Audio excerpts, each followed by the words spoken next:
of course, at first you're thinking, I'm going to be rich in dollar terms. And then when you learn about Bitcoin, you realize I don't even want to be rich in dollar terms. I want as many Satoshis as possible because I don't ever plan to go back. I'm accumulating as much of this new monetary system as I can before the rest of the world wakes up to it.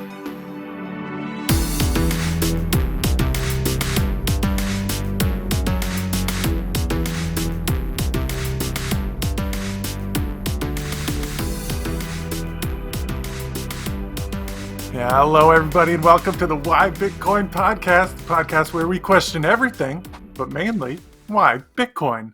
My name's Jeff and I'm a little small fact about me. I'm more of a dog person, but I've never had a dog. I just have 2 cats and I love my cats. But I think I'm more of a dog person. I don't like cats.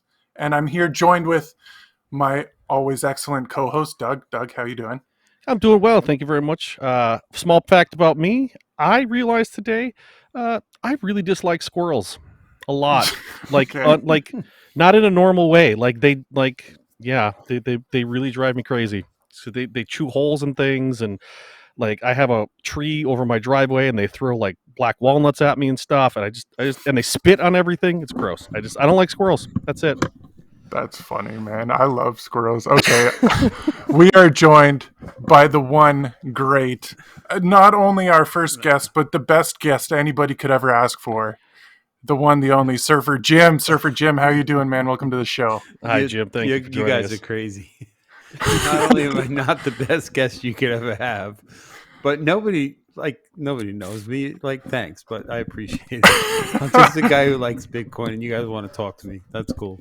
Right on. We're all just guys that like Bitcoin, man. And we just want to talk to everybody, hey, too. you know what? Now we're just 3 guys talking. So Just 3 guys cool. talking about Bitcoin. Yep. Okay, a little bit we just want to get through. If you guys are listening to this and it's your first time listening, you can find us on YouTube. Just search Why Bitcoin in the search bar and categorize by channel and you'll find us easier. We're on Spotify or anywhere else you can find podcasts. You can also follow us at whybitcoin_ on Twitter, or feel free to email us any comments, questions, concerns, or complaints at askwhybitcoin@gmail.com. Right on. Okay. Hey, real quick, Jeff.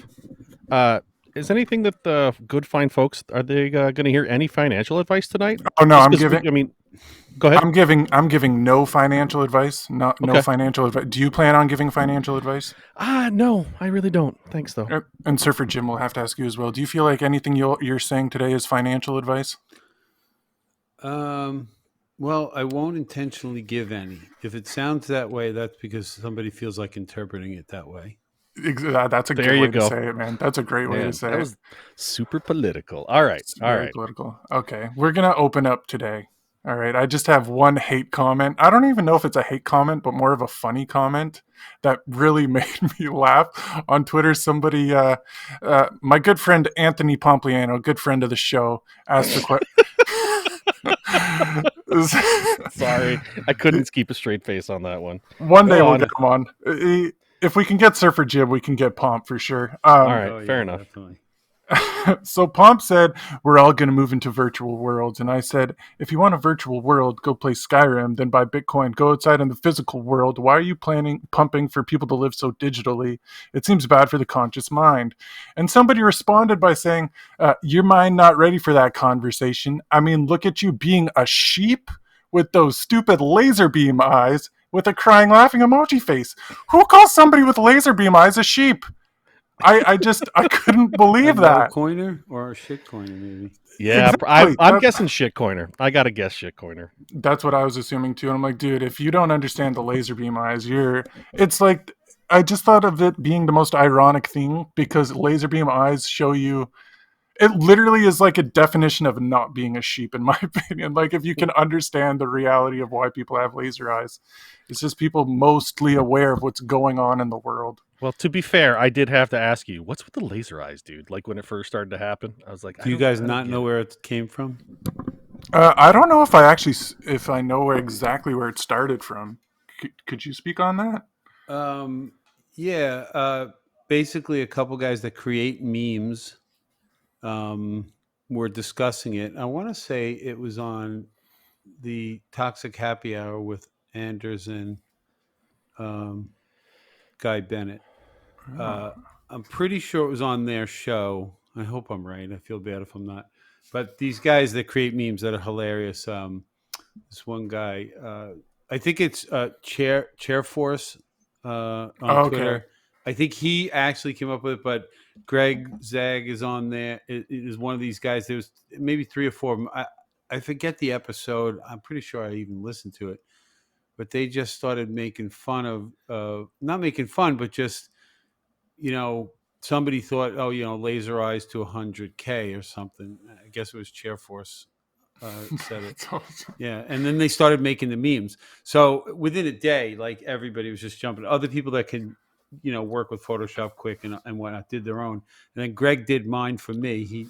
He took my picture off of Twitter and he sent me back 4 versions I could choose from. I was like, holy shit, really? these guys are awesome. Oh no, they're hilarious too. They just, I don't know how they. I honestly, they're all like stand-up comedians. They're constantly thinking of new stuff, creating brand new memes or changing old ones. I don't know how they think of it. It's amazing. They're just so hilarious. Matter of That's fact, awesome. there's another podcast, Simply Bitcoin, and these guys were on that as well. There was a couple of them, and the guys that do Simply Bitcoin, Coin Icarus and Nico, they would do the daily meme review or something, and so they would rate a meme. And when they had the meme guys on there, instead of giving number scores, they gave obscure things as scores, like a cucumber. I give it a cucumber. It's like hilarious. It's hilarious. That's That awesome. that episode, I was just cracking up for like 5 minutes straight because each guy topped the last guy. He came up with something more creative to use as a scoring mechanism, completely off balance. It was just so hilarious. And these guys now use it on every episode. They had me on one night, and so I had to come up with something too. Oh, But awesome. it's just funny. These guys that create the memes, I give them so much credit because it's really, it's just so creative, and Yeah. it really gets messages across in like seconds with a couple pictures and a couple words, and it's just so cool. Yeah. It really Matter does. of fact, It wait, really let me does. just mention. No, I go ahead. know Yeah, a go ahead. I'm guy. I sorry. keep encouraging this guy. He works at the paint store, right? So I go get paint there all the time for my projects, and I see him doodling on a pad one day, and the guy's a fantastic artist. He draws really great sketches of, like, he was drawing like dragons and like cartoon figures, like you'd see in video games, all kinds of crazy looking creatures. But he can draw people really well. I've seen so much of his stuff now because I always ask him, you got anything else you drew recently, and he'll show me stuff on his phone. So I kept trying to talk him to get into Bitcoin, and there's this growing art community connected with the Bitcoin community. Some really, really great artists, actually, in all Yeah. different mediums, and I just try to encourage this guy to just get into Bitcoin and become part of this ecosystem, and people will love your work. Just if you could find a way to tie your message into Bitcoin, draw things.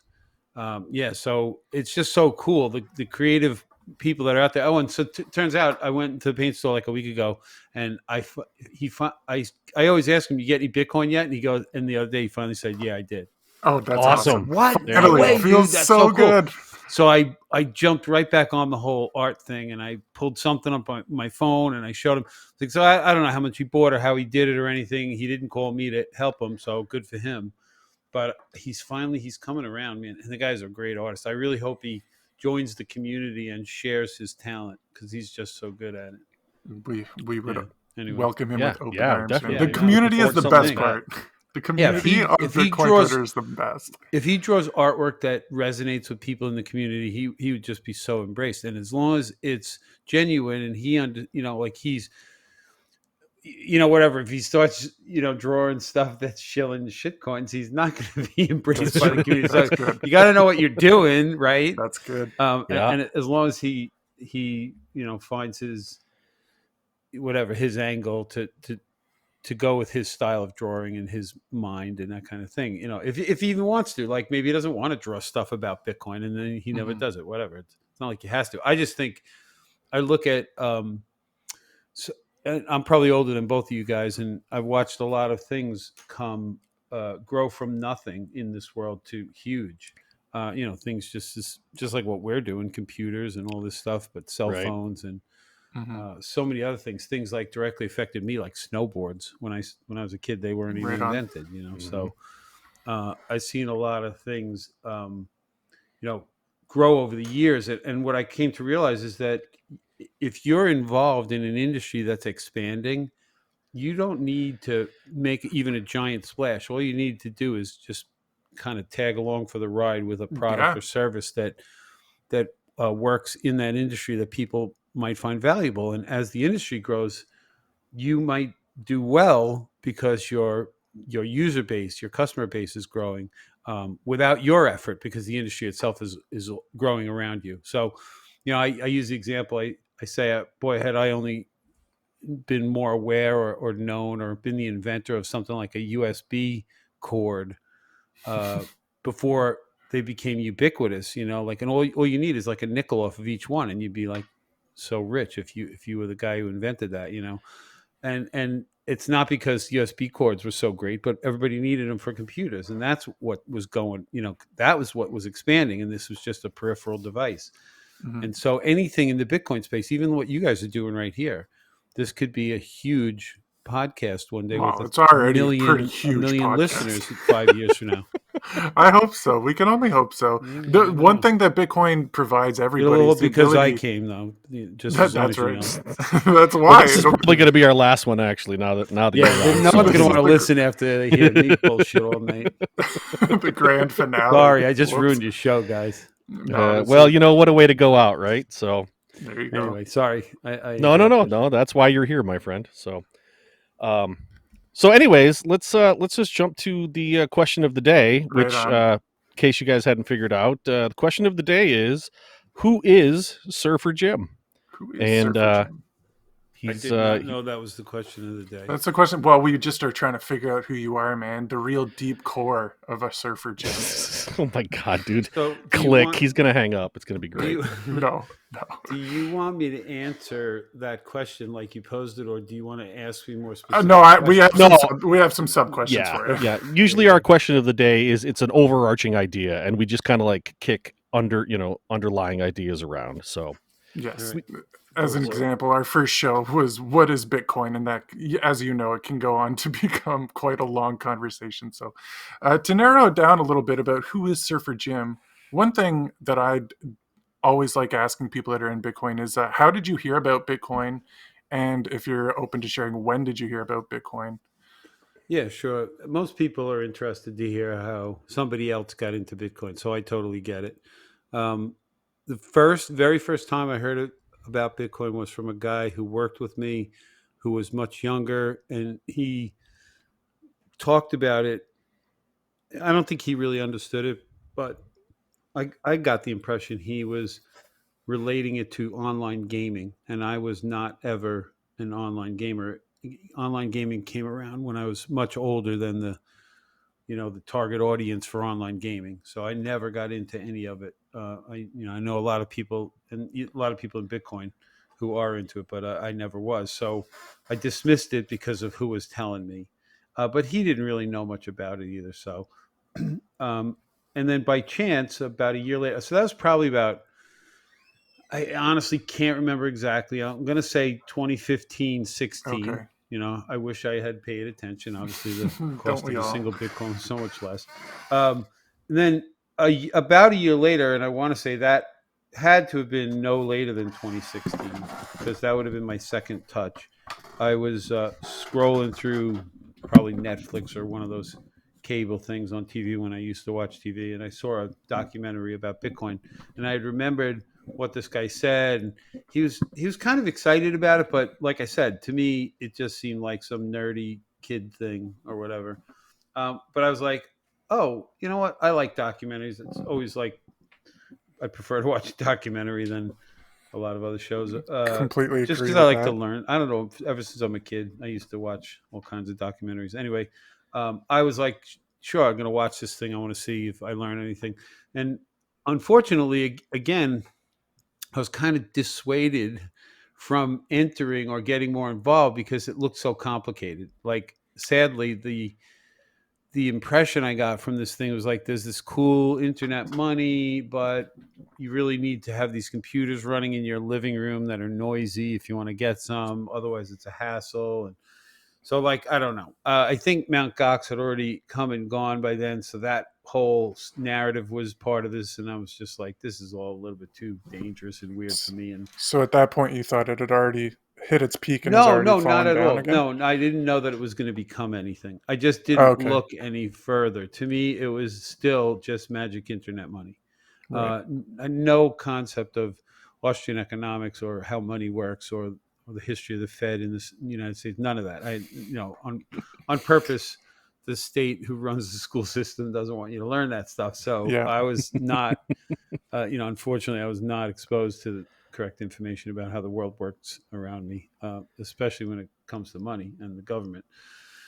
Anyway, so What a glorious rabbit hole to go unfortunately, down with there's my Bitcoin. 2 touches where I don't do anything about it. And then this was very early, and I don't remember exactly, 2016 or early 17, because I spent about 3 or 4 months, maybe even more than that, studying it before I was willing to spend money on it. And what I found I was doing a lot was when I was walking my dog, I would take my phone, and I had probably, this would have been maybe one of my first smartphones. I forget, but the idea that I had the internet on my phone was so cool, and I could get um, YouTube, and I could watch. What I first started using YouTube for was to like search old music videos from like when MTV first started, when I was a teenager, and like old music that I used to love that I never listened to anymore. And so I started using up my minutes, and I realized, oh, this is getting expensive. So I got an unlimited plan, which allowed me to just listen for days. And I was really happy about that.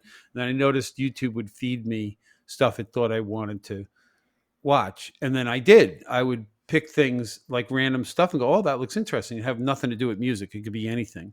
And then over time, the subject matter, I guess, however the algorithm that they use, the subject matter would morph in all different directions, and I would pick random things to watch, and then I would notice how other things similar would pop up, and then eventually I stumbled across a TED talk that I thought was cool about a subject. I don't know which one, and I was like, oh, what are these things called TED talks? And they were all like 20 minutes long, and I was like, oh, this is cool. And I was just learning stuff, just various random stuff, and then a TED talk pops up, and it has the word Bitcoin in it. So there you go. That's my third touch, and that's what did it. And it happened to be a woman talking about Bitcoin and relating it to trust and how you don't need to trust this system, or you don't need to trust people on the other side that you're interacting with in this system. You don't need to trust them because the system can be trusted because of the way it's built. And she was pretty vague about it. I had gone back and watched that again after I understood Bitcoin, and I said, wow, I'm surprised I really got hooked, because that girl didn't really have a deep knowledge about Bitcoin. But she said something that connected with me, which was the idea of this concept of trust. So now to expand on that for those who care, it resonated with me because of my construction business that I started. And when I started it, I happened to work in a summer community on a barrier island on the south shore of Long Island called Fire Island. And when I was introduced to my first customer over there, I was in a town where a lot of people knew each other, but none of them knew me. And this new potential customer was interviewing me to see if they wanted to hire me. And I made a good impression. They hired me, and then they told a lot of their neighbors about me. And I had already been aware of this idea of not breaking the trust of your customers from life and from other um, business activities in my life. And so I knew I had this opportunity to start with this clean slate and really just do whatever it took to make sure that I always had the trust of my customers. And the main reason was because we work on their homes when they're not there. We work on them in the winter. They come out in the summer, and they just want to enjoy them. So they have to hope that, what you say you're going to do, you're going to do, and that, whatever, you're not going to rip them off or cut Yeah. corners or whatever. And so I'd already been running this business for a couple of decades, but by the time I heard this talk about trust, and I had been very successful in navigating, decades of working with people and having lots of great customers, because I was very careful of not losing the trust of these customers. And I got, recommendations all over the place, and it just kept going, which was great.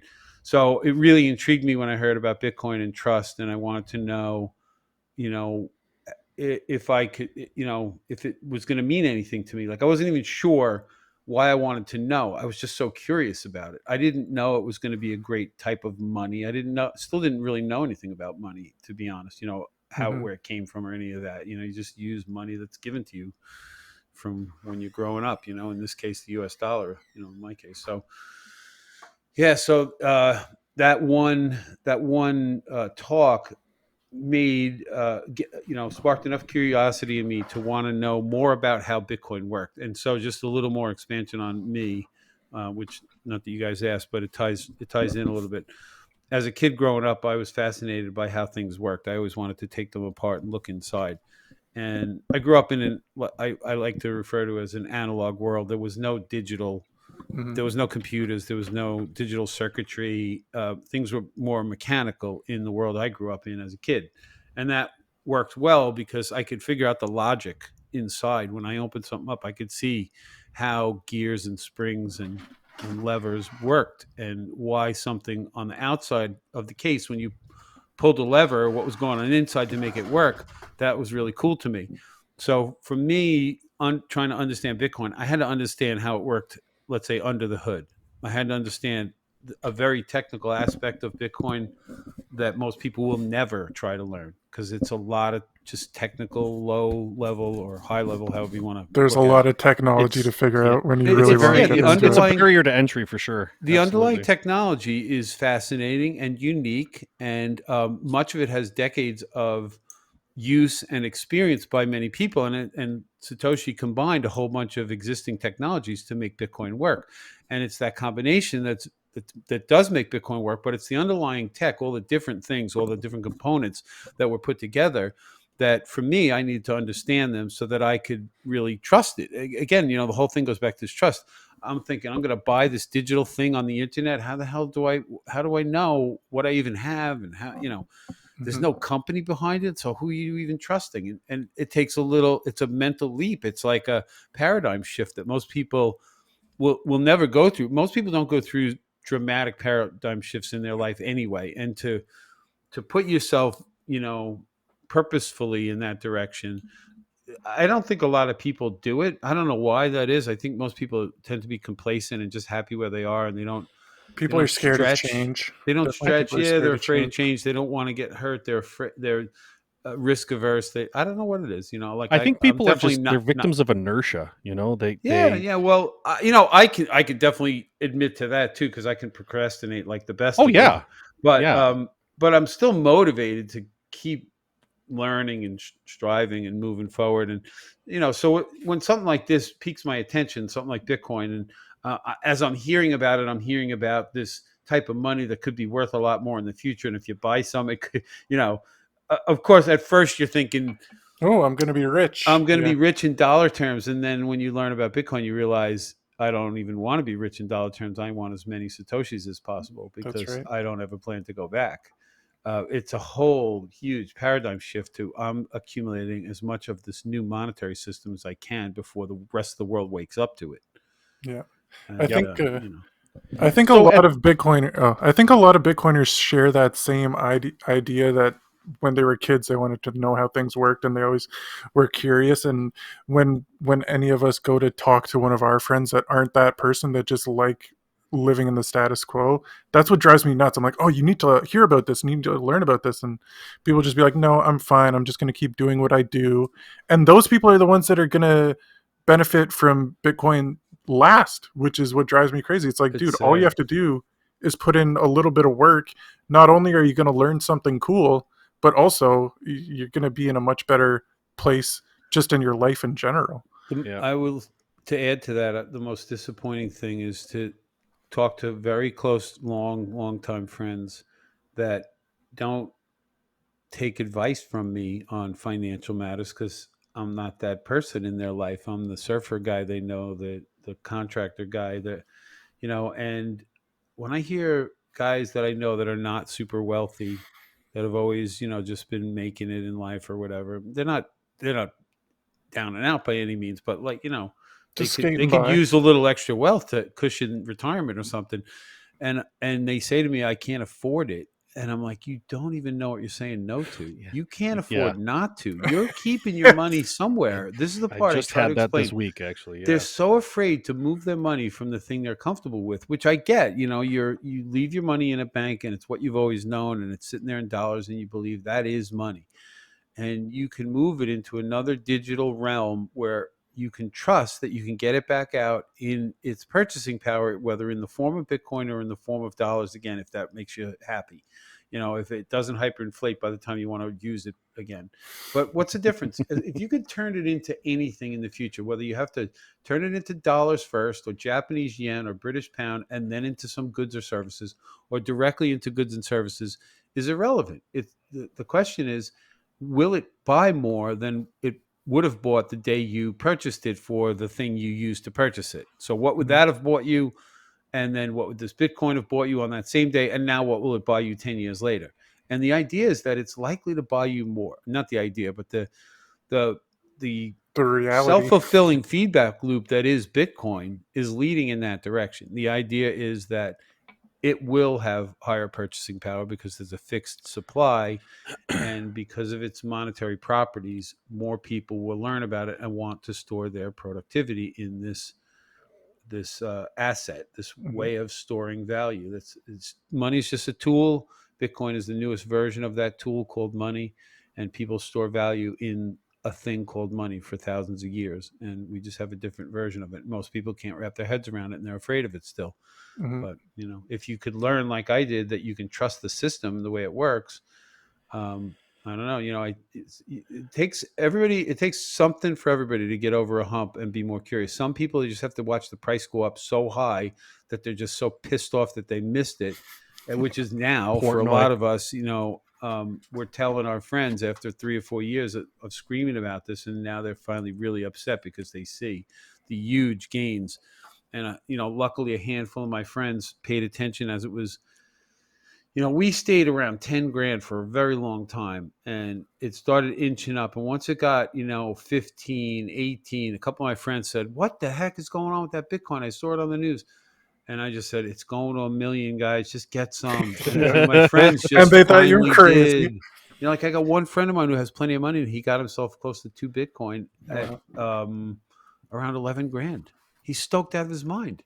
And, Yeah. he's probably wishing he bought more, but whatever. He's not hurting in fiat terms, so he probably doesn't feel poor. And then another friend of mine, I don't know, him and his wife got some inheritance or something. And I'm like, well, if it was me, I'd put it all in there, but don't just go by me. You need to trust it and you should do whatever homework.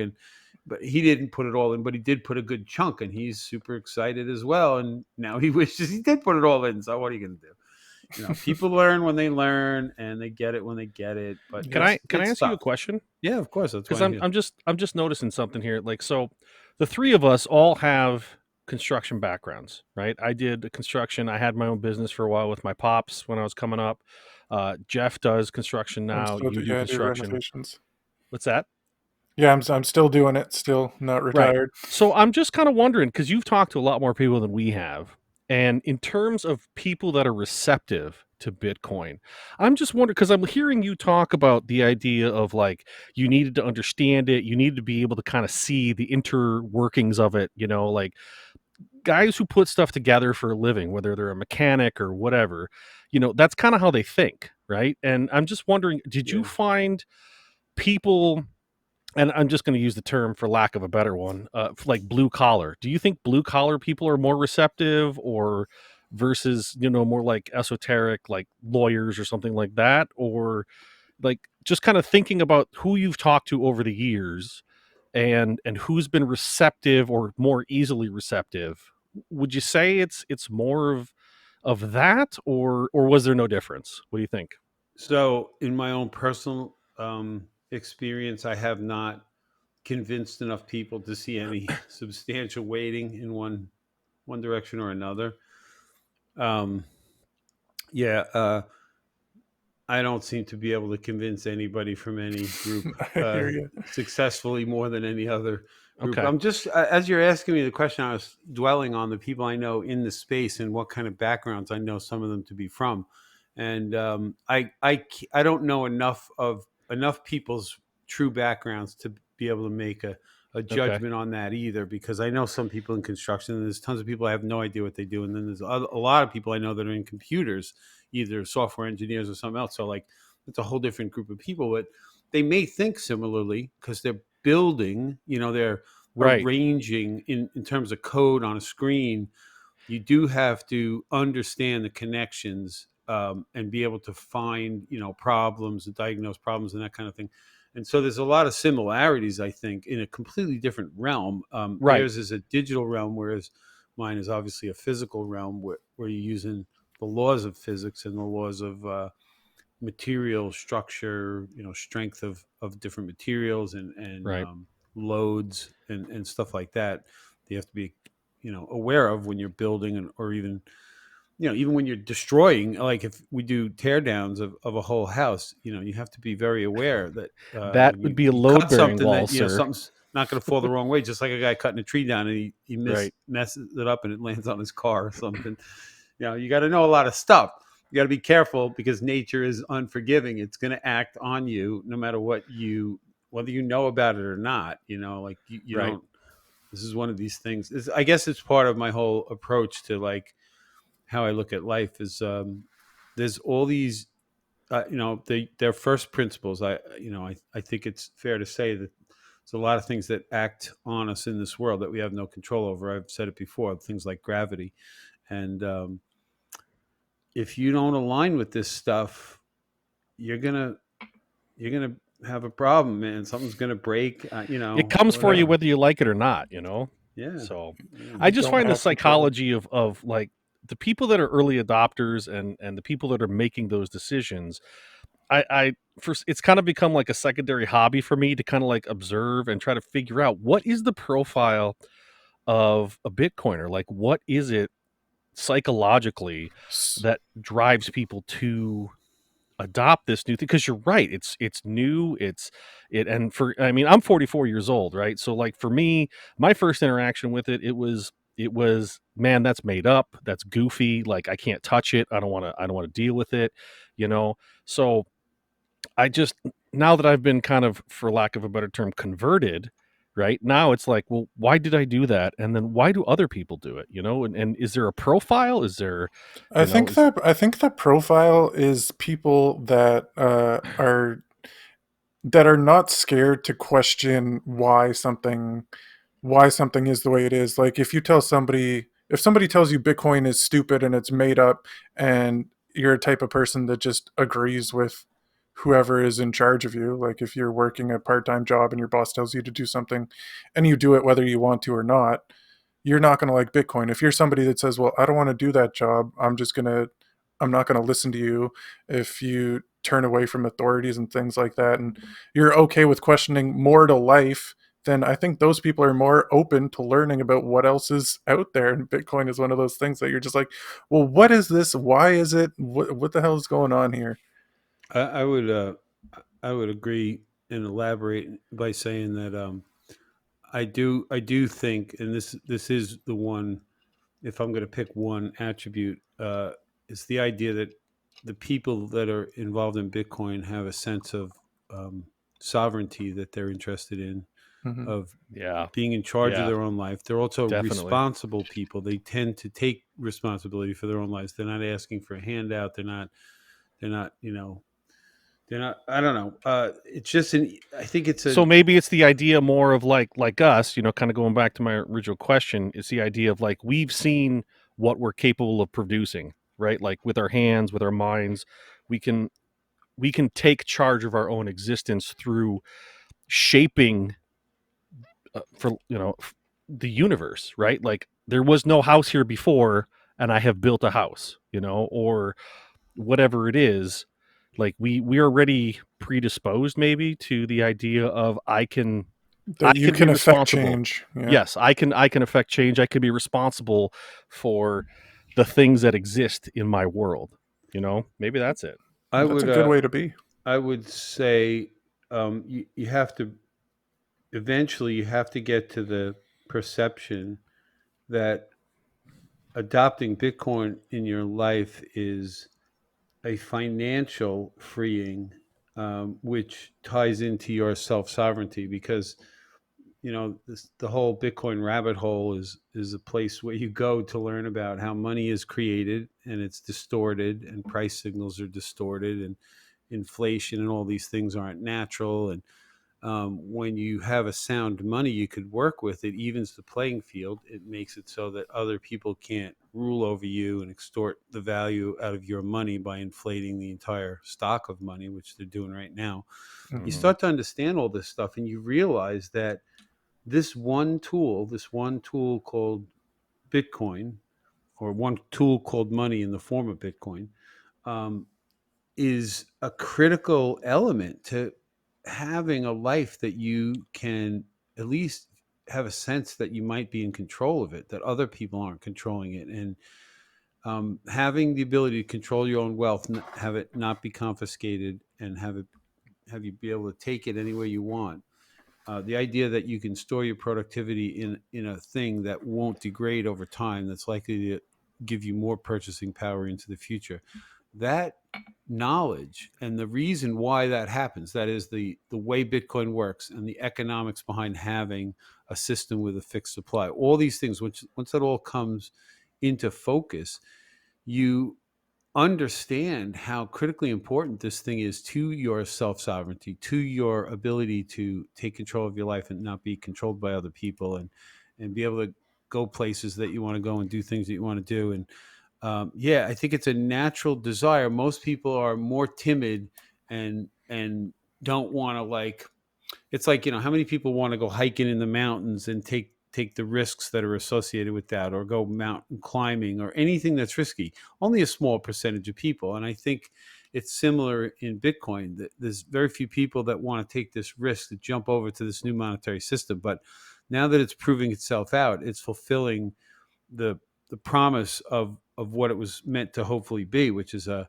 type of money that all people could store their value in, and potentially the world's money. And it's on its way to being that. And when it happens, when it gets to that point, most people will just use it like they use the current crappy money. They'll just use it because everybody uses it. But it will be Mhm. because of I agree. people like us that started early, that had to take that risk, that had to really believe, but did it because we were so uh, you know what's the word? Trailblazers. We No, I didn't want to put it that way. We just so wanted our own Yeah. freedom and to be left alone. Like I say it all the time. Yeah, I say, wait, just stop leave right me there. alone. Like, That I don't phrase. want to Yes, bother yes, you, yes, and I don't want yes. you to bother me. So, like, the idea that there's a billion rules put on top of us for all kinds of absurd things by a bunch of people who, if you don't follow them, or if they catch you not following some stupid rule where there's not even a victim, they can extort money out of you by literally just writing words on paper.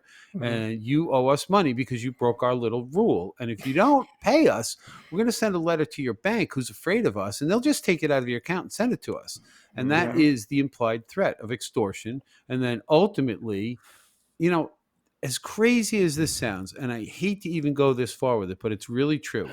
If you were to disregard the system far enough to the point where somebody wrote words on paper that said, that man has broken laws and we need to arrest him, that means they're going to come and kidnap you. Somebody has decided that those words on paper by another stranger are valid and I must act on them. That would be a cop. And they don't care. It's like, oh, it's just my job. I'm just getting paid to come do Yeah. what I got to do. Sorry. Following orders. It's disgusting. I mean, cops are among the top parasites on the planet, as far as I'm concerned. And sadly, I don't think they realize how bad they actually are, but they are. And if they ever took a few minutes to realize who they're supporting and what they're doing for that great paycheck and all those fancy gadgets they get to play with, maybe they'd get a conscience and quit, like they all should, because it's Mhm. disgusting what they all do. They enforce the bullshit words on paper that a bunch of parasites that sit behind desks get to do, get to write down. People with black robes that you don't ever know who the hell they are. It's just so disgusting. So yeah, if you don't listen and those words get written down and those armed forces come, and if you, God forbid, were to defend yourself, you could die because of it, and nobody on their side would get punished because they run the show. It's the largest mafia there is out there. It's disgusting at every level. Government should just be disbanded. It's so horrible. I Oh, so agree. so okay, so True. you join my partner here, Jeff, in sort of Absolute the anarchy. anarchist Yeah, view of rules the without world. rulers. Yeah. You know how often people live in an anarchist society? Every single day, everybody does it. Every time you're walking down the mall and people are walking towards you and there's no set lane to go in, everybody just works it out and people don't bump into each other. That's a type of That's anarchy. true. Everybody just decides, a good thing in life is not bump into people. So everybody just does it. Right? We can all decide on a lot of rules. Will there be conflicts? Of course there will. But you know how it works when you have a really good hard money and nobody's screwing with it. Nobody wants to waste it. That is, people are not going to spend billions of dollars of this very scarce resource that they have control over on planes and bombs and aircraft carriers and send in a bunch of men to the other side of the world and drop the bombs and just kill people for what? To spend money? No, they only do Yeah. it now because they get to make the money out of thin air. And by doing it, they flex their muscle and they control people. But Let once me they let can't make new money, they won't waste it and they won't be able to control people anymore and they won't bomb anybody anymore. And all of a sudden, the giant conflicts are in the world will all go away and everybody will just start getting along in their local neighborhoods like everybody used to. Like, I mean, when there were tribes in jungles, to some extent they got along. That's how they had they had to. That's how we well, but flourished. there were. I This is There mean, was always exactly how I conflicts. There feel. will always be conflicts, of course, and but here's the I difference. love you, Jim. You can't conquer another group of people if you can't steal their wealth. If they have it in Bitcoin, what are you going to do? Just kill everybody for no, what?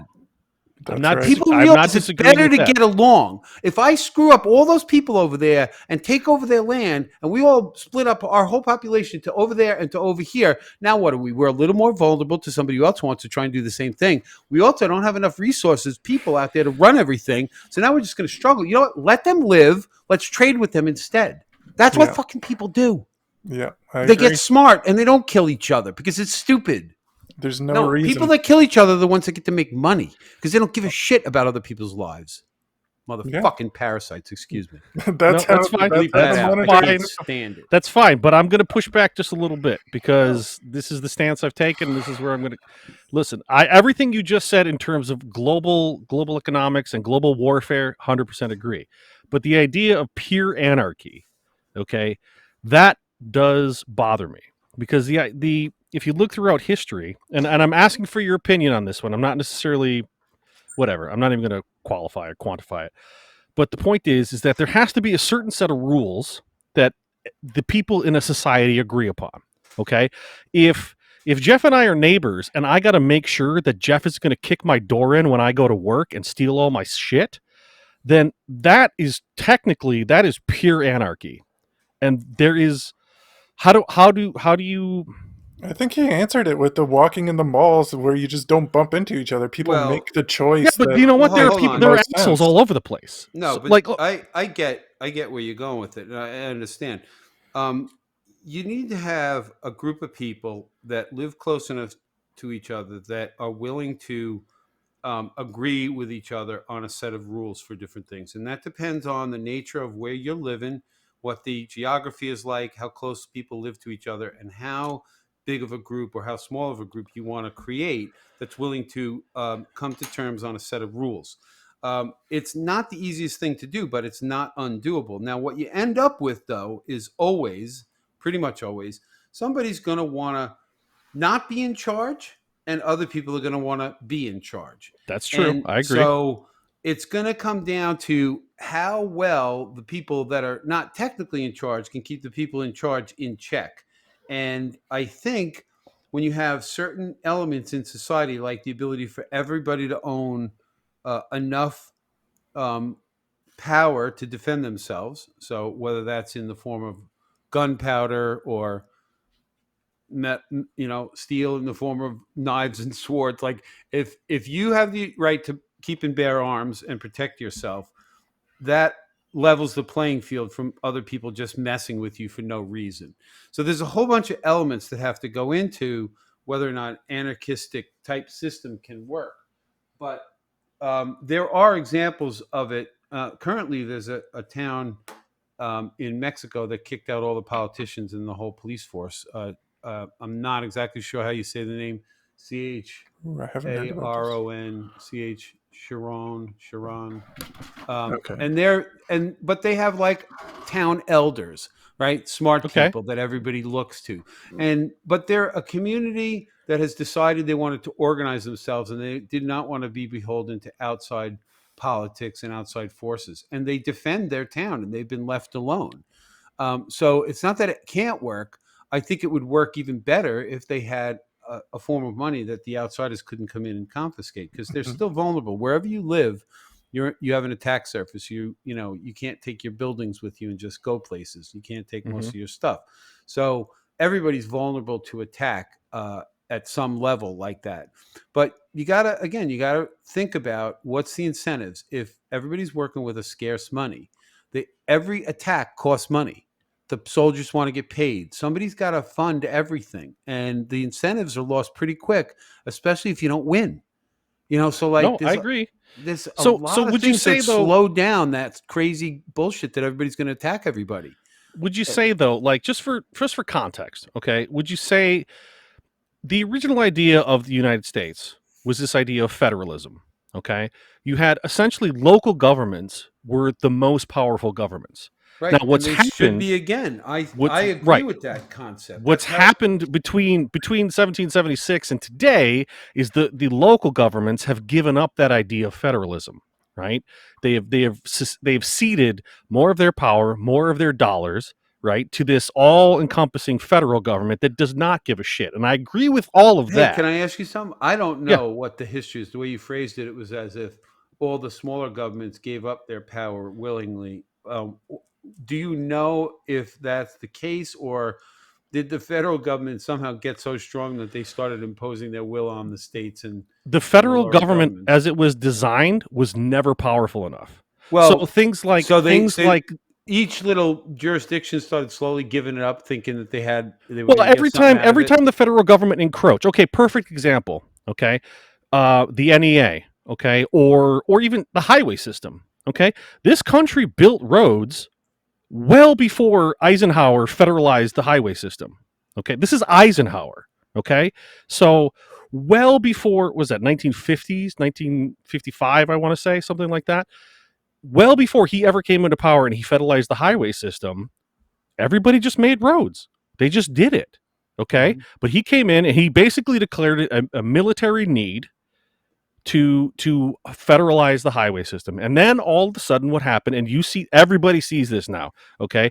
The big thing is every politician, they stomp on their or stump, whatever, sorry, they stump and they're like, I'm gonna go to Washington, I'm gonna go get us more highway dollars, right? That didn't happen before. We let that happen. These little um, states decided we're going to let the federal government take our money and then give it back to us.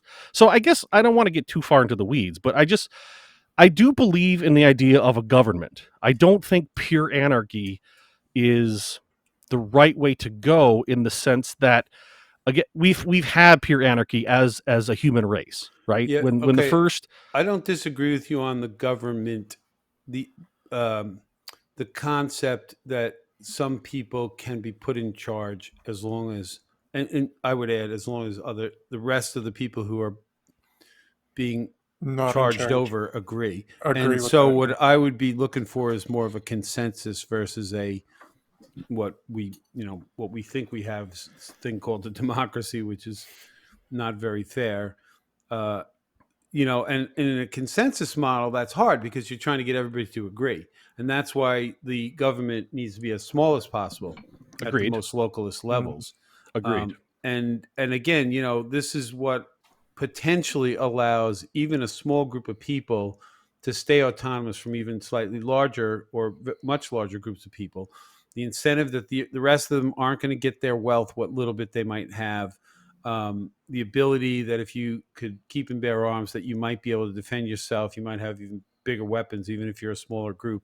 There's all kinds of things that could create a more level playing field for people to be able to get along and govern themselves in much smaller groups and leave each other alone. And I think, honestly, people that are similar uh, can benefit by hanging out and living together. I know I get along much better with surfers than people that are into other things. Like, Yeah. there's nothing wrong with that, Mhm. right? And that's Yeah, just no. a sporting thing. It's the same thing with Bitcoiners. But people of different races and religions also find comfort in people that are like them, and there's nothing wrong with that. But the cancel culture would have you believe that, it's We're racist to all think one, the we're like same. we're all one and the same. Sure, we are, except that now I see white people getting attacked all over the place. So they're clearly just bad because of all the privilege they've had. I didn't, I never felt privileged, even though I understand the narrative's been out there, but it's not like I had a lot of shit given to me. I struggled my whole life. Yeah, I But think that's I yeah. admit, being a white guy, I probably had some advantages at times. Maybe didn't even know it. Who knows what prejudice might have been out there that was in my favor that I didn't even perceive. Well, you Yeah, but kind how of is like. that prejudice? How is that prejudice your fault, Oh, it Well, responsibility? wouldn't that's be. not It your wouldn't be. But fault, some but people, it seems nowadays, will hold it against you anyway because it's not like I had any choice to be born freaking white. What the hell Right. did I do? Not, Right. like, but some people just so but crazy.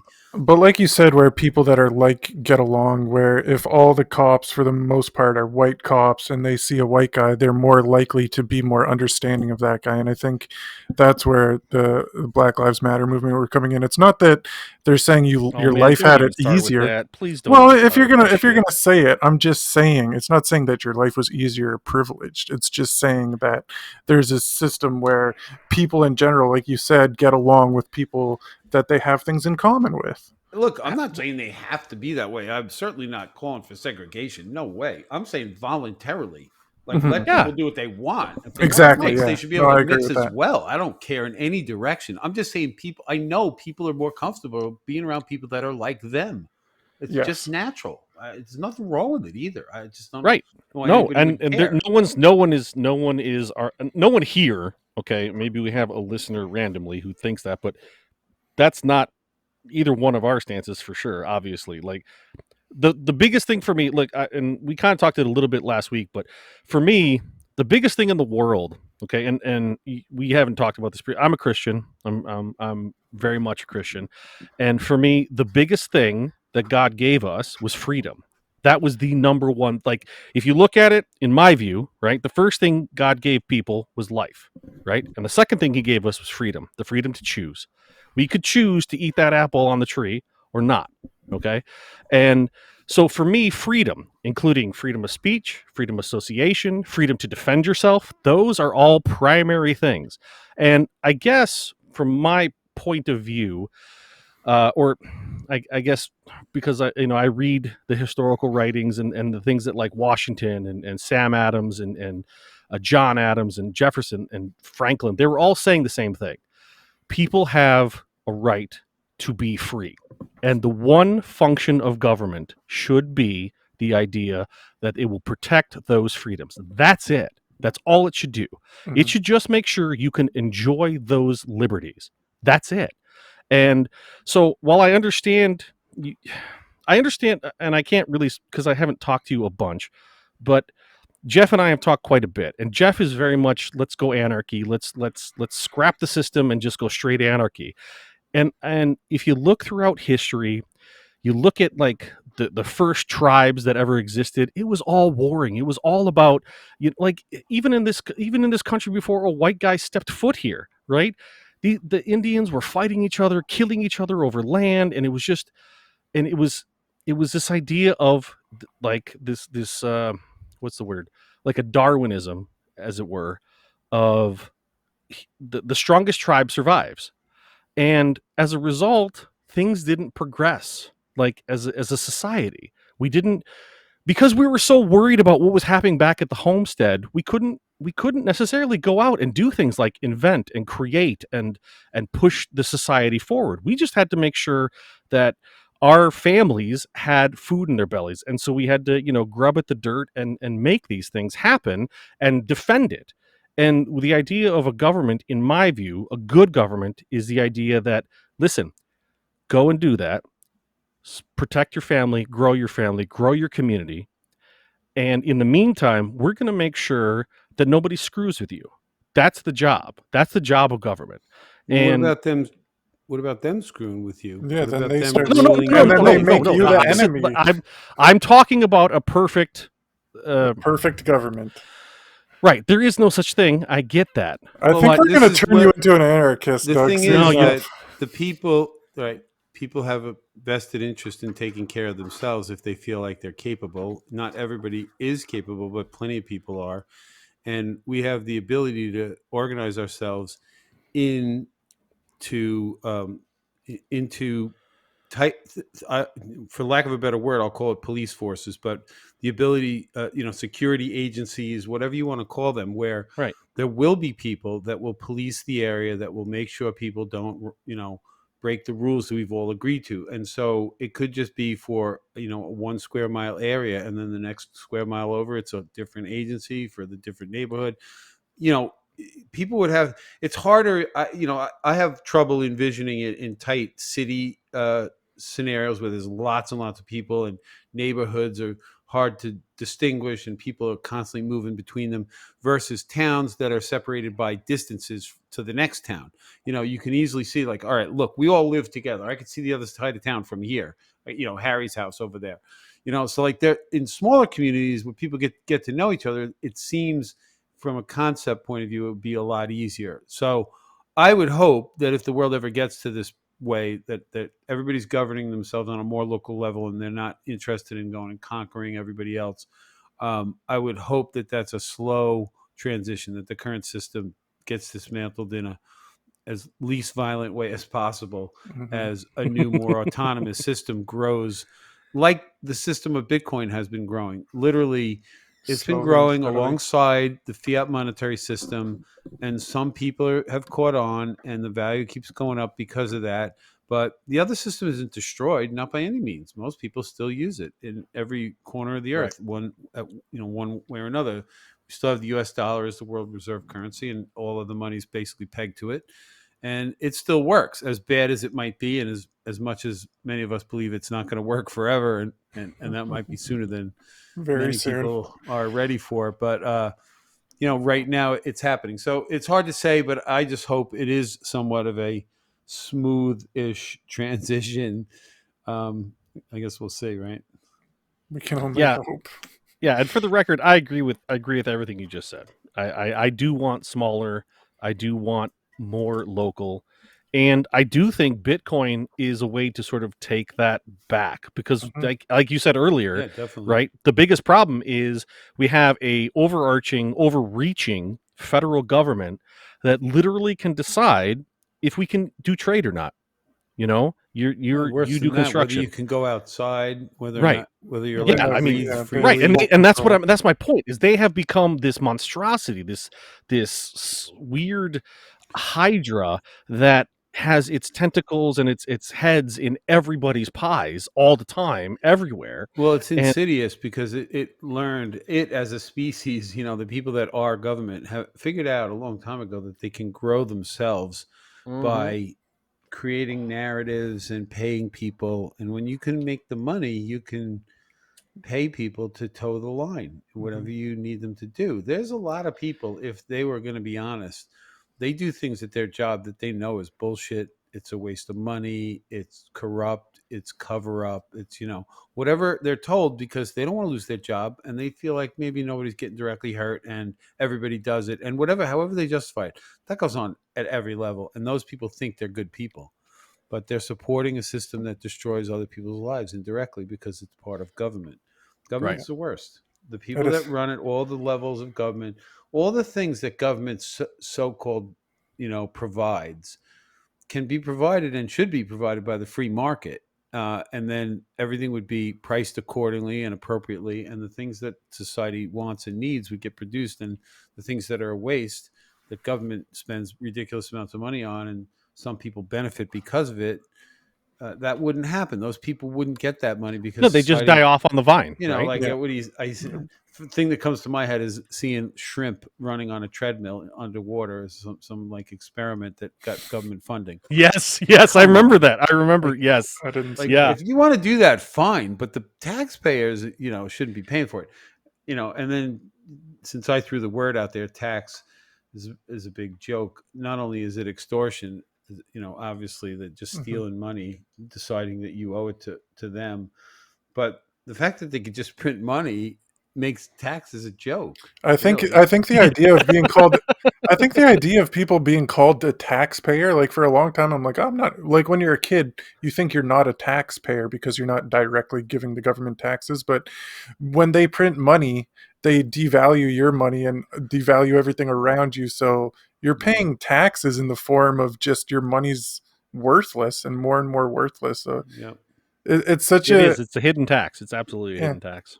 being Yeah. called a Yeah. taxpayer. Very And then people say, insidious. well, I got money back from my But taxes. No, you didn't. beyond No. that, every level of government steals from you. So there's a tax for you to work on your own home in the form of a permit. You have to get someone else's permission to let you work on your own home, and then when it's Mhm. done, you have to pay somebody to inspect it so they can decide if you built it the way they say you need to build it.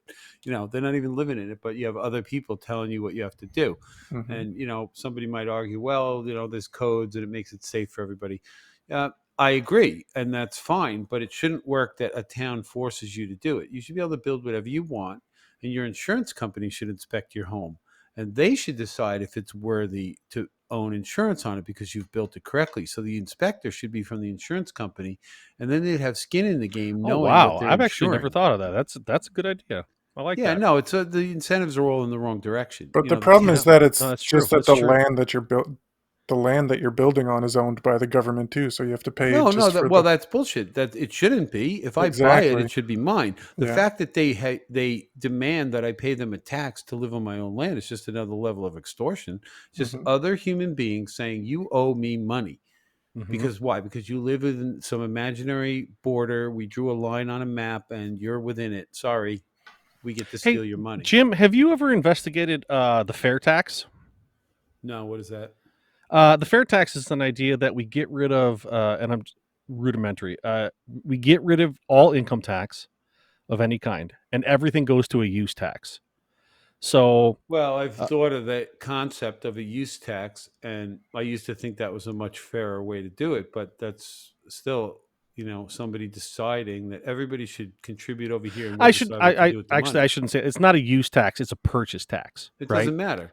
It's some Well, group of people saying every single item that's sold, some portion of that, the guy who's getting paid has to take it and send it over here, and we'll decide what to do with it. Us smart people over here, because it's okay, just people. Government is just people, right? It's not a mythical, computer monster thingy that we have no control over. It's just other human beings. They make agreed. sure it works, and they steal your money. They are knowingly deciding, give us the money or we put you in jail. We steal it right out of your bank account if you don't just give it voluntarily. We have the ability. Hmm. They're the worst. Yeah. No, I Government guess I sucks. can't really argue with it. I was just wondering if you'd heard of it. It was something that I think Yeah, I've heard Neil of it. I thought about Bohr's it, and I used to think it was the best way. It would be fair because then everybody would pay on the things they right, used, and then poorer people would pay less tax, and richer people right, would pay exactly, greater tax. exactly. The thing is, the tax concept is what's wrong. Hmm. Right? Okay, People should buy what they can afford to buy, and the government shouldn't be able to inflate the money. And then everything would, what would happen is money would flow to the people who provide value to others who want to pay for that value. And if you can provide a value that a lot of people want to pay for because what you do is very cool or whatever, then you get to charge more. Hmm. That's how that so works. okay, and I just want to kind of like dot the I on this one. Things like, let's say, because this is what I think. This is what I think the government should do. I think the government should protect our borders, okay, and enforce common agreed laws, okay. And some of them are bullshit, and we can argue those individually or whatever. That's fine. But I think the idea of and I know you're going to hate this, but the idea of a local police force, okay, that gets paid out of public coffers, okay, I think that's acceptable. And I think the idea that I don't want a foreign invading force coming in also and stealing my stuff, I think that should be a function of government, Okay, right? so But you agree government is going to be some human beings, yes? Okay. Right? So the people that are going to doing the defending, they're people with weapons, Yeah. correct? Yeah. Okay. And they may have bosses, people that are telling them how to organize, giving them the weapons, possibly.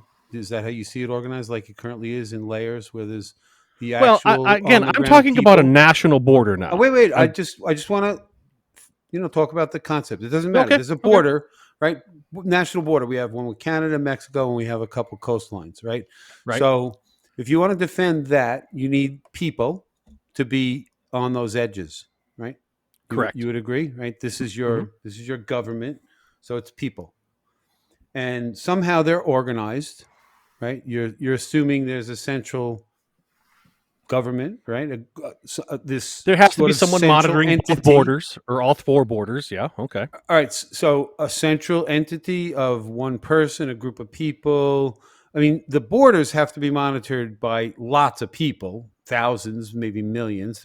We have very large borders, so there's got to be a coordination between all those people, right? So this is Okay. what you're describing. You're going to protect the borders, and if we're going to call the borders, let's just use the whole United States, or at least the continental United States. That's a lot of thousands of miles of border, a lot of people. If you had to put them shoulder to shoulder, it might be everybody. I don't know.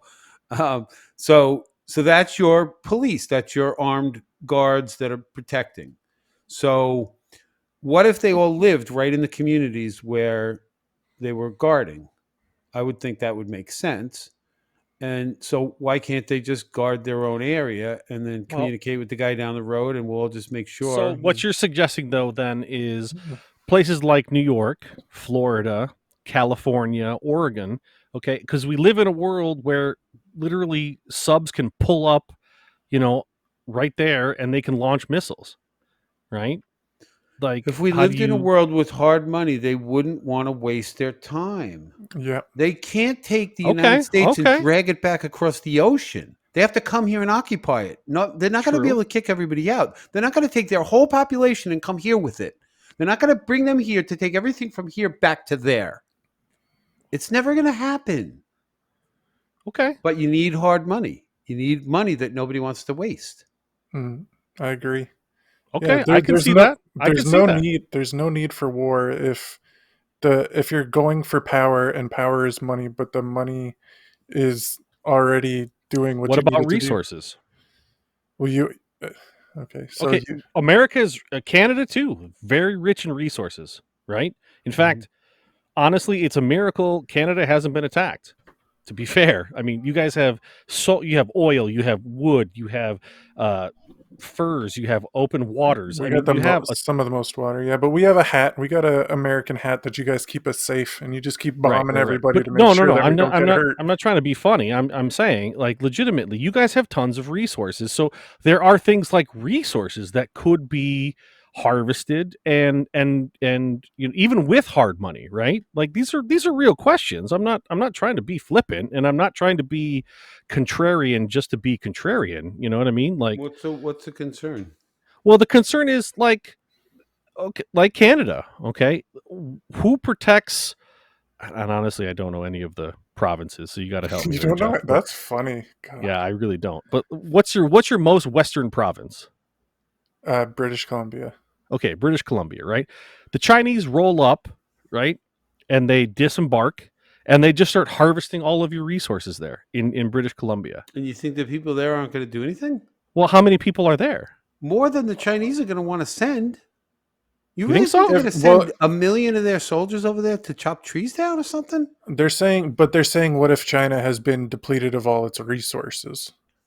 Right. So then, yeah, what is their option? I mean, that Well, could be an argument. their option is to trade value, and we'll cut the trees down and send them, and they could send us something we need. That's true. That'd Yeah. be the best way to do it. Everybody would win because people figure that stuff out after a while.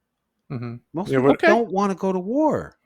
Like, see, I mean, the you say problem- that, but wait a the minute, wait a problem is minute. that the human history is riddled with war for like because reasons. people could take power because they could control money. Every society. Yeah, it's always been about the money. It's always been about looting and getting the gold and taking control of the resources. And then they would plunder and either expand their empire or bring the stuff back with them. Okay. All right. But so then, I yeah, just don't see it happening in a digital world with where we're starting from right now, where most people just want to get along, where wars are not like countries are not taking over other countries. I mean, it actually has happened in my life, which I am shocked, but generally you don't see one country invading another and taking over its borders and deciding that country is now the well, melted into the first one. it hasn't been You that know, long since. and I just don't think, I don't know, from my perspective, with the technology that's out there on the planet, everybody and anybody that wants to live where they're living, if somebody comes to try and take it from them, they're going to fight to the death. That's where they live. That's their home. It might work, but how often is the same group of people going to go attack this group, the next group, the next group, like armies used to do when there was no internet and everything was different. Like everything was different. The world is not the same. And I just don't think people are going to try to pull that shit off. And like I can accept that as an argument. I really can. I just wanted to push back a little bit because I wanted to take that line of thinking to the end because anarchy bothers me. It just does. It's one of those things that not sticks for in my nothing. craw. I don't. Sorry to cut you off. No, It good. bothers me too because I wish I could envision it perfectly. I can't. It's hard to Right. figure it out. There are edge cases that I wish I could figure out how the logic would play out and how it would not turn into craziness. Right. For the most part, I keep envisioning the idea that when you have hard money that people physically can't steal, and hmm we're talking about Bitcoin and we're talking about some of the technology that allows Bitcoin to do things that make it impossible to steal somebody else's Bitcoin. And I believe you guys might be aware of some of this stuff like multi-sig, where you can set up different wallets with different signatures that have to all be used to sign a transaction. And you could put those wallets in multiple locations. And a robber never knows if they're coming to steal your Bitcoin, if that's the case, which means they can kill you, yes, but they'll never get your Bitcoin. So now they're a murderer for nothing. And we So- just saw that not too long ago in Germany, right, where they arrested that guy, and he's a douche because he was stealing people's Bitcoin. But He wasn't. he had He was stealing their energy for mining. no. Well, okay, fair enough. But I mean, he was rerouting their Bitcoin into his wallet, right? And he got away with something like, what did he get away with? 20 million, 21 million, something like that. And the government, they incarcerated him for 2 years, and they couldn't get it. They still don't have it. So well, that's that's a this valid is point. this is the what I'm only this is the downside, but this never goes away. It doesn't matter how you have your wealth stored. Somebody could kidnap you, throw you in a box until you give up your wealth or give up information or whatever it is they decide that you're guilty of and the reason they came and got you. So Right. that never changes no matter what money you have. No, but I guess what I'm agreeing with you in the sense that because it was Bitcoin and the way Bitcoin was designed from the get-go, the government still doesn't have that money. They never were able to acquire it. So right, and so they do that. The people that are government, right? There's a group of people that have consciously decided to destroy this guy's life, trying to steal his wealth, not being able to, but they can steal his freedom, and so they do that to set an example, right? So nobody else will mess with them. But again, all of this slowly changes over time as people realize it doesn't work. Other people push back. Some people, generations die, and other people who saw it happen said, "I would never be like that," and actually aren't. Some people still are. Like there's people right now that run this world that are my age, and it's sad to think they grew into the same corrupt people that ran the world in the previous generation. They're still cheating and colluding at government levels and corporate levels and doing things that the average person can't get away with, and because they got wealth and power, and all because the money is manipulatable by a small group. It's True. all of it's connected to the broken money, every single bit. The reason we're talking today, the reason I care about Bitcoin is because Bitcoin is the world's best money, and it changes the lives of everybody. Like the reason I'm even talking to you guys right now is for anybody that might be listening, that I do this for my benefit while I'm here. Hopefully the growth and acceptance of Bitcoin in my lifetime will serve me. But I also recognize that if this generation does not make this happen, future generations don't get the benefit of it. But if we do make it happen, not only will they get the benefit of it, it's almost guaranteed that it'll be good, and it'll be worthwhile, and it'll change all of humanity. So I don't feel like I have much of a choice here. I am in this generation. It's up to us. If I sit back and say someone else is going to do it, then I don't know Yeah, what you good. could- No, What good was I listen, even? man, I'm nodding Why did along I with even you. need Just to for the be record, here if I wasn't? I am nodding along You're with you. 'Cause answering honestly, the questions. Oh man, Surfer Jim, I you're the genuinely best. believe Bitcoin might be our last opportunity to get out of the cycle. Oh, Right? it's it. This is it. No, This this is it. is Yeah.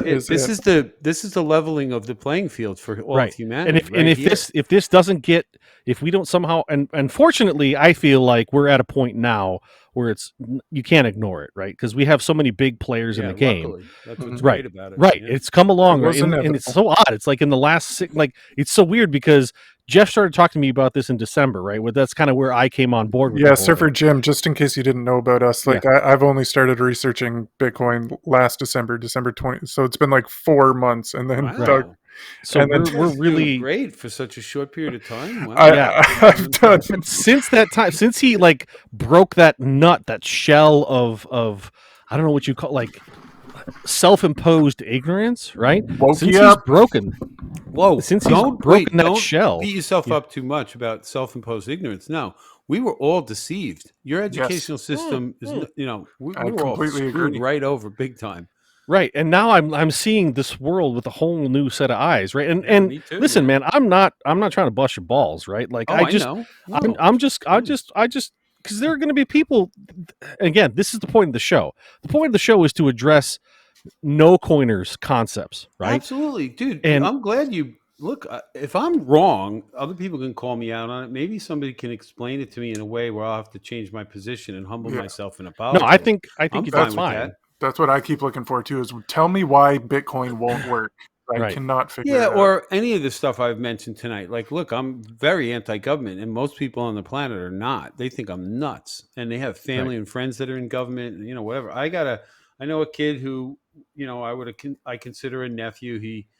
The son of a girl who grew up across the street from me, who's always been my sister's best friend. So, I'm like their aunt, their Uncle Jim, and my sister is their aunt, and this kid was going to go into the military, and not the military, into the police force.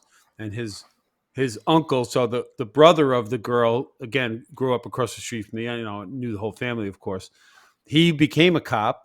So now his nephew is thinking of it, and he's going to go out to California somewhere was his training. And the last time I saw him, I tried to talk him out of it one last time, but this wasn't going to happen. I mean, the whole family was into it, thinks it's a great career move. And I'm like, oh man, you're going to be one of those people that just enforces stupid laws and ruins lives because you're just going to do it because they tell you to. Right. Yeah. Ugh, Yep. It was really That's the hard. worst. I feel bad because they're going to go brainwash the kid. And he's Well, all the thing of gung-ho it to be is a cop, he's. and I mean, at this point, cops have put themselves in a position where nobody is their friend anymore, right? I grew up in a world where, listen, if you have a problem, you go talk to a cop, right? Like that was it. Me too. I You know? certainly could say as a kid you didn't feel as intimidated by cops, but I would Right. I would even take some of the blame off the cops. They don't print money. They're just given orders from above. Right. And the Right. people at the highest levels in police precincts are not even really in charge. They answer to government above them, governors and higher ups. And all of it is controlled from the central bank level, the people that create the money. It's all deals, backdoor deals. It's all whatever a bunch of people agree on, how much money, who gets it. We're not involved in those decisions. Somebody's printing trillions of dollars. Like, I literally, certainly just was imagine. not consulted on these choices. Let's make this plain as day.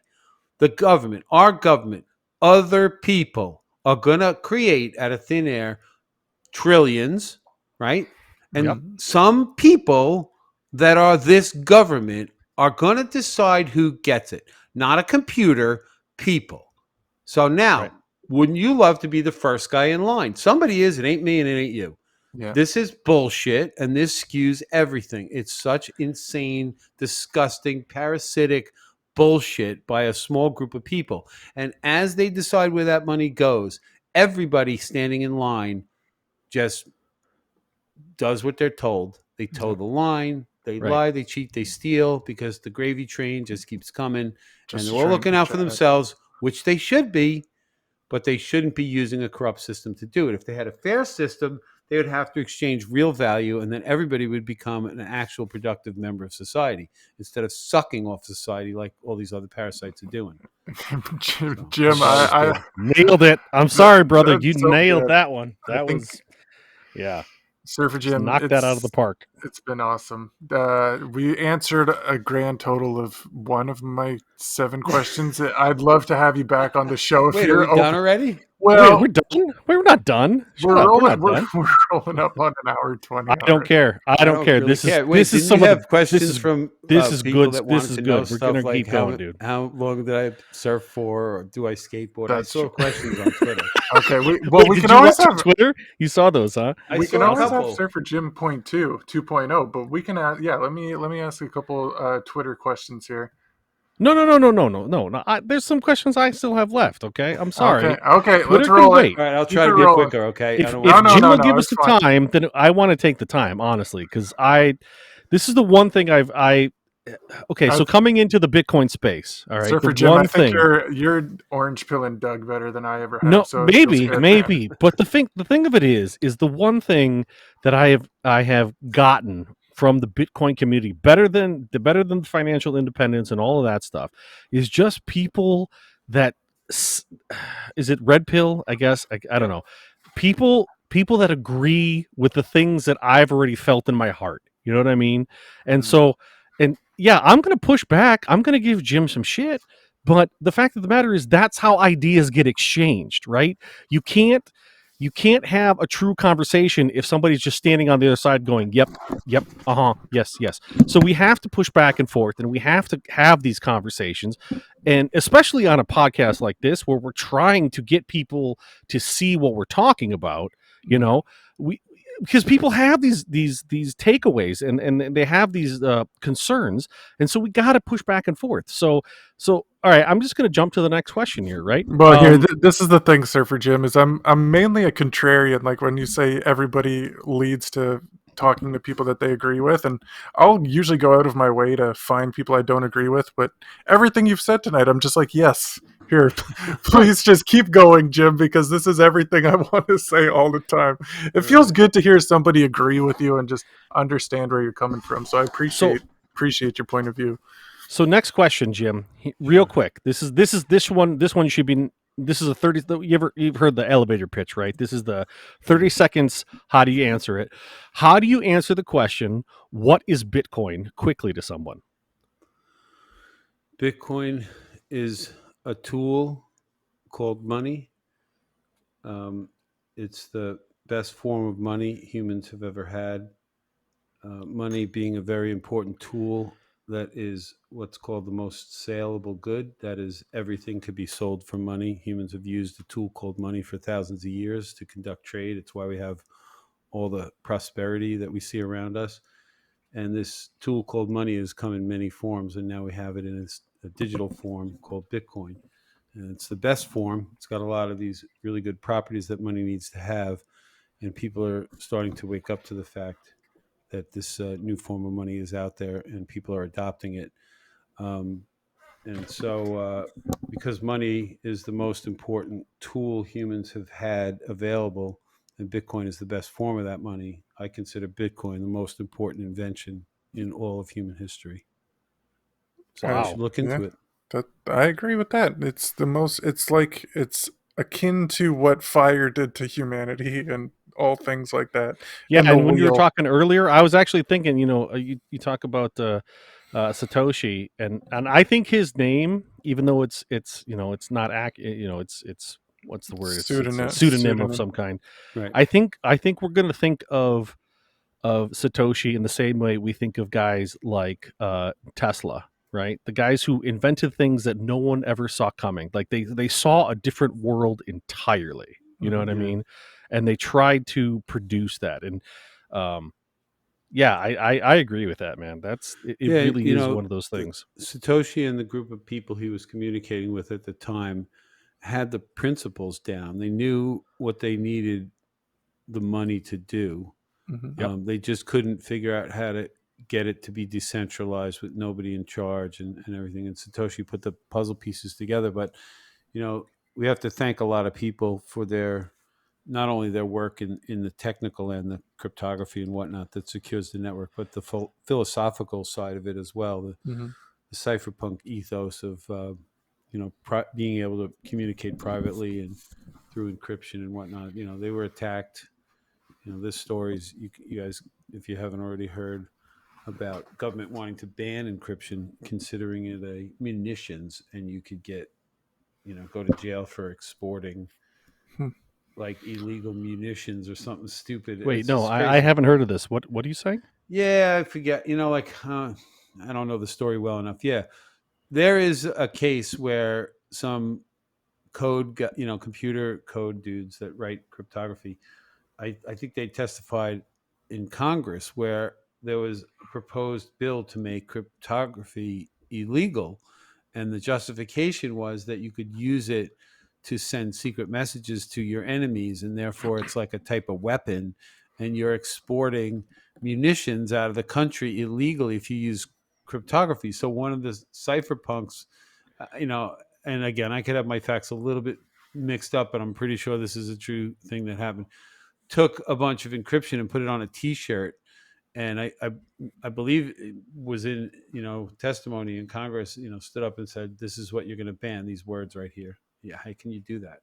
Yeah. Well, that's Because what I that's all love. encryption is. It's just numbers It's and just, letters. yeah, encryption is to, it's the same. That's what I was trying to explain to my wife the other day. I'm like, it's the same as a triangle or a square. It's not a thing somebody made. It's just a thing that exists.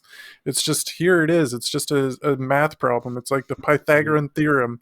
If you take a squared plus b squared, it equals c squared. You can't just ban that. It's just yeah. an Right. equation. That's what's. I'm glad. That's a really great way to look at it. I think of it very, very similar or exactly like that in the sense that even the concept of money, the tool called money, right? So money is a way to exchange value into an intermediary thing where it can just sit there and then be released again later for something else. And this gets rid of barter. So you don't have to have, 10 chickens for a cow every time you want to have a trade with somebody. Exactly. So Yep. this thing in the middle called money was invented by lots of cultures in different forms, and it has to have certain qualities if we're going to trust it to hold that value. It can't rot away. That's why you can't use bananas for money, and that's Mhm. why gold ended up being money. It was just this one thing that had the best properties that money needed to have, and the reason it needed to have these properties is because humans needed these properties in order for the concept of money to work within their perceptions of how to get along with other humans. This concept of having a good in the middle simply for exchange purposes. It's not really meant to be anything else, although we know gold has other uses. The point is that we use something called money simply to get other things later. It's a concept. It's a concept of I want Yeah. to store my value. But what allows us to all accept it? Well, one of the main things is scarcity. We somehow are programmed as humans to gravitate and want to hoard something that nobody else has and go, ha, I got it and you don't. It's like I Hmm. don't know, is that a greedy thing? I don't know what it is, but boy, it's out there, Hmm. and it moves markets. It moves people to action. It's just a Motivates unique people. Yeah. function of humanity. Well, it's So when you supply and have demand, that, right? and everybody kind of is programmed in a similar way, of course, some people to greater extent than others, but it's there, and just the fact that we all can comprehend it and recognize its usefulness, we all can converge on it in a way that we can accept a thing called money, a concept called money, and then use an object to represent it, a physical object and now a digital Yeah. object. Exactly. And so the concept of money, you can't ban that. And so you could try and ban one of its forms, but it'll never go away. People are always going to try and use something called money. It's like, I just heard it today on a podcast. In a jail environment, cigarettes become money. Yep. Anything could Yeah. be money as long as everybody can just agree. Yeah, like, look, it's scarce within these walls, so therefore we can value it against everything else. And everybody just kind of gets on board, and that's how money is. And so, so Bitcoin is the newest form, and it can really affect a lot of things in this world. Isn't it so frustrating? The question is, okay, what is Bitcoin in a really quick elevator pitch? And it's like, it's sorry. so, Well, I had it. I it's so finished it, and then we impossible. kept going. It was I an know. unfair question. I know. No, but I finished. You did. You It's did. just, You got it. it's an impossible question. Well, there's so much to know. Yeah. Right. There's just too much Right. behind it. Because if you really want to explain Bitcoin, if they don't know how money works, you need to explain money so they can understand why Bitcoin matters as a better form of money. And so there's a whole education process. It takes time. Most people won't put in the time. This is the sad part. And even with somebody like me or you guys that are willing to do it for free, I don't know. People think they don't need to know. It's not going to change their lives. It's too complicated. Oh, that's for rich investor dudes. Whatever they think. I don't know. Mhm. It's hard, and unless they open their mind and are willing to just hear what's being said and try to grasp it and see, does this matter? Does it fit? Does it mean anything to me? If they think long and hard enough, they'll recognize it totally does. This matters to every single person on the planet. Most of them just don't know it yet. So It's that true. actually leads into our next question for you. In all of the things that you have learned since researching Bitcoin, what would you say the most beneficial of all the things you've learned has been that really has changed your life or your way of thinking? Austrian economics, probably as a concept. Austrian economics, is that what you said? Yeah, just understanding praxeology and human action and why we do what we do. It helps you to understand economics a lot better and So, Jim, you're not a Keynesian fan? No, sorry. Yeah, no, I would agree with that, man. Those guys got it right. Like, they kind of figured out how humans interact with the idea called money, and they understand that the human animal it's built for selfishness. And as long as you have that's and I don't mean that in a bad way. No, right? Right. It's appropriate. I mean that in a way that if you develop a system that harnesses that and that allows for that, then you will have a successful system because you can't get rid of it. That is innate to every human, Exactly. So I like the way it's described that humans are always they're striving to remove current or future uneasiness. And it's literally, we're making decisions every minute of every day to affect the next minute, the next hour, the next day, week, year, to have a life that we envision will make us happy. Typically, that's free from pain, although sometimes we can envision going to the gym and working out and feeling the pain and liking it. But, that's an enjoyment. It's, again, the uneasiness of not having the pain, not knowing you're working your muscles and staying strong. That uneasiness is worse than the pain of doing the work. There's always a balance. So you're trying to remove some uneasiness to get something better that you want, that you value more. Even if it's just shifting in your chair because your butt hurts, it's like, this is what we do every day, and everybody does it. It's a selfish act, but you don't survive if you don't take care of yourself. If you don't, That's true. brush your teeth and take a bath once in a while and balance your checkbook, whatever you got to do. Like, life requires that we act and take care of ourselves. We can't just be burdens on everybody else. I feel like there's a minimum requirement. It's fine to help others that are less fortunate. Certainly children need the help of their parents. People that are disabled in different ways many times need the help of assistance, and it's great that there are people out there that are willing to do all that. But for the most part, everybody should be able to at least want to try to take care of themselves. And I think owning your own money changes your perspective, makes you a little more self-aware and also more responsible. Again, tying it back to Bitcoin, I just think it just fixes a lot of things. Yeah, I agree. It's just Anyway, I I don't know. agree. I feel like I'm going off on too many tangents. I it's apologize. No, I don't. You No, guys all have of other us are to it. questions? So this is the kind of like little sideline joke about this show, right? Is we have What especially is Jeff. Everything relates back to Bitcoin. Like it Yeah, doesn't and matter. Well, it You does in a didn't. way. Doug It didn't does. agree with me at the beginning. I'm like, dude, everything can be You answered can't with why deny Bitcoin. that every aspect of life is tied to the desire to earn money. But what are you really saying when you want to earn money? It's not that you're earning money. You Right. want to go and store your productivity. You go to work Mhm. and you want to get that in a thing called money where you're just storing it. So we call it earning money, but basically you're just turning your time into a thing that you can move into the Thank future. you. Mhm. That is what That's I've all been you're saying for doing. months now. That is what Yeah. So money is, a measurement of time. That's what it yeah, is. yeah, oh, absolutely. It's a measure You of your know, value that you bring to the Your energy. marketplace. Yeah. You get right? paid, honestly, we don't really get paid for time. We get paid for bringing value to the marketplace. That's not my saying. I think it could be attributable to Jim Rohn.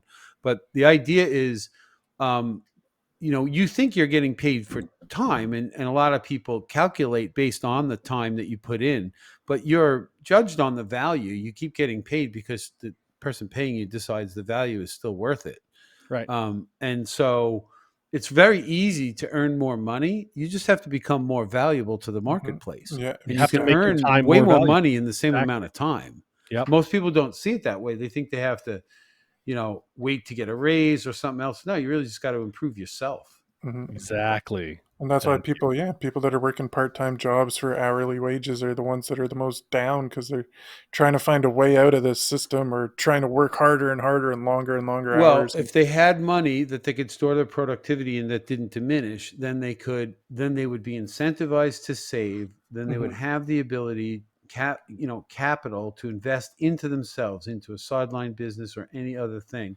But the government makes that impossible. So the creativity and drive and motivation that's out there in regular people everywhere is off the charts. It's everywhere.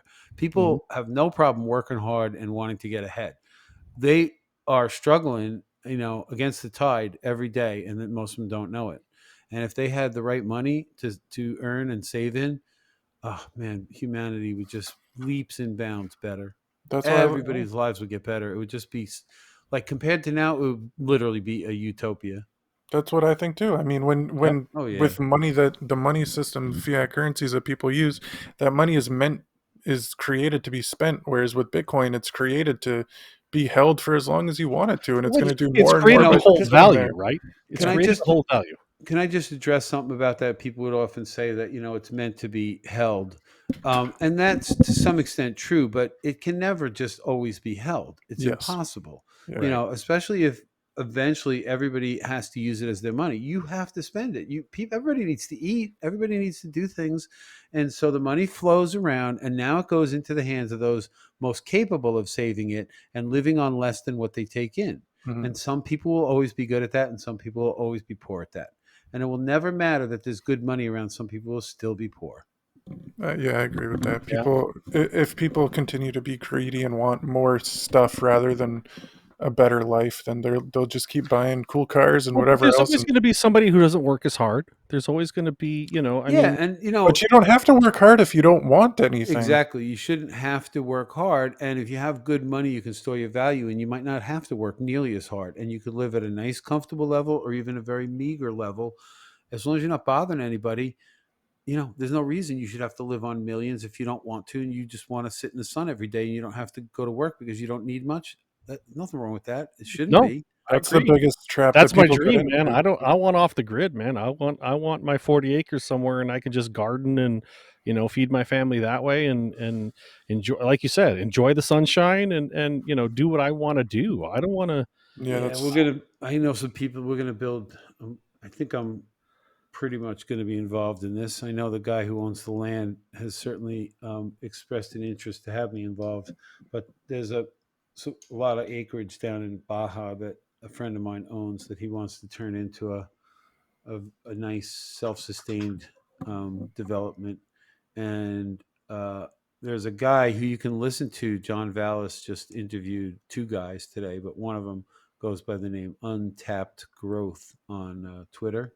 His name is Joel, and he does some regenerative farming in Virginia, I believe, right now. And he wants to expand to start grazing cattle on this guy's land in Mexico and start regenerating the land and creating, sustainable housing, Hmm. solar, wind, off grid, Nice. just totally self sustained. Yeah, just like we were talking about, where people just take Yep. care of themselves and Yep. Yep. everything's peaceful. Yeah. So, like, what I talked about everybody getting along, I'm not so sure I'll ever get to see that in my lifetime, just because I'm a little older.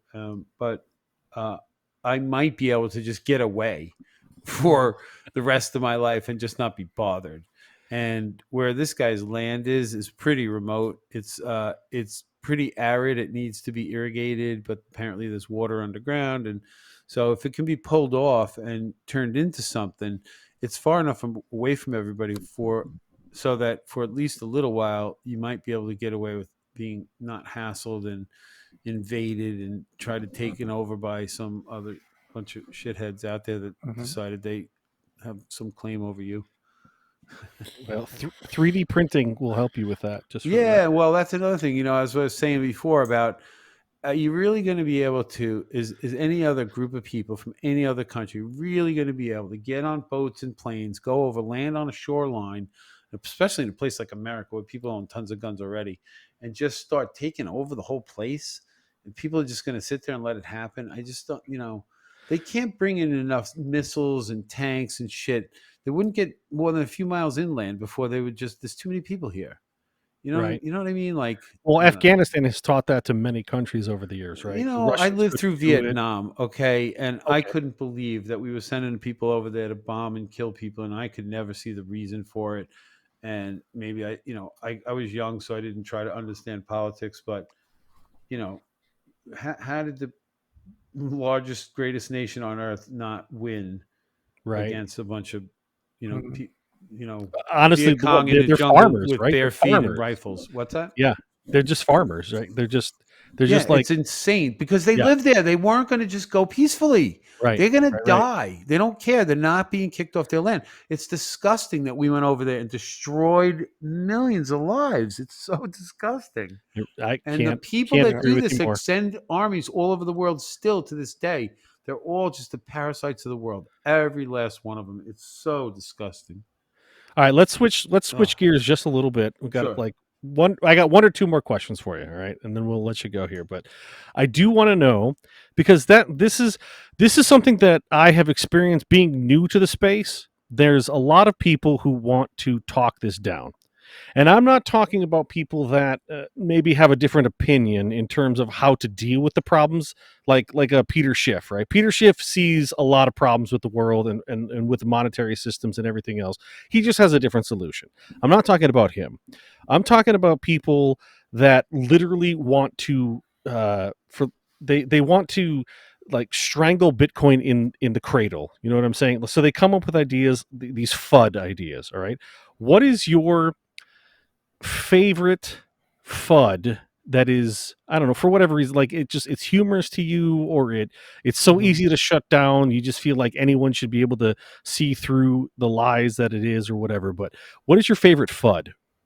Well, I don't like any of it, especially when it's blatantly untrue. But I Yeah. think the most common one, the one that comes to mind anyway, is the one about mining and how it uses, too much electricity the Yeah. size of a small country and how that's a bad thing. And really, when you look into it, Bitcoin mining is one of the most environmentally friendly things going on the planet right now because much of it uses wasted energy. Hmm. So, if people really understood it,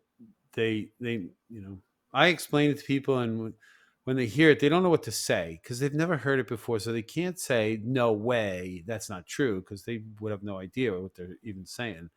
And so they're frustrated. They can't argue. They don't just want to agree because they can't stand having to change their position. Yeah.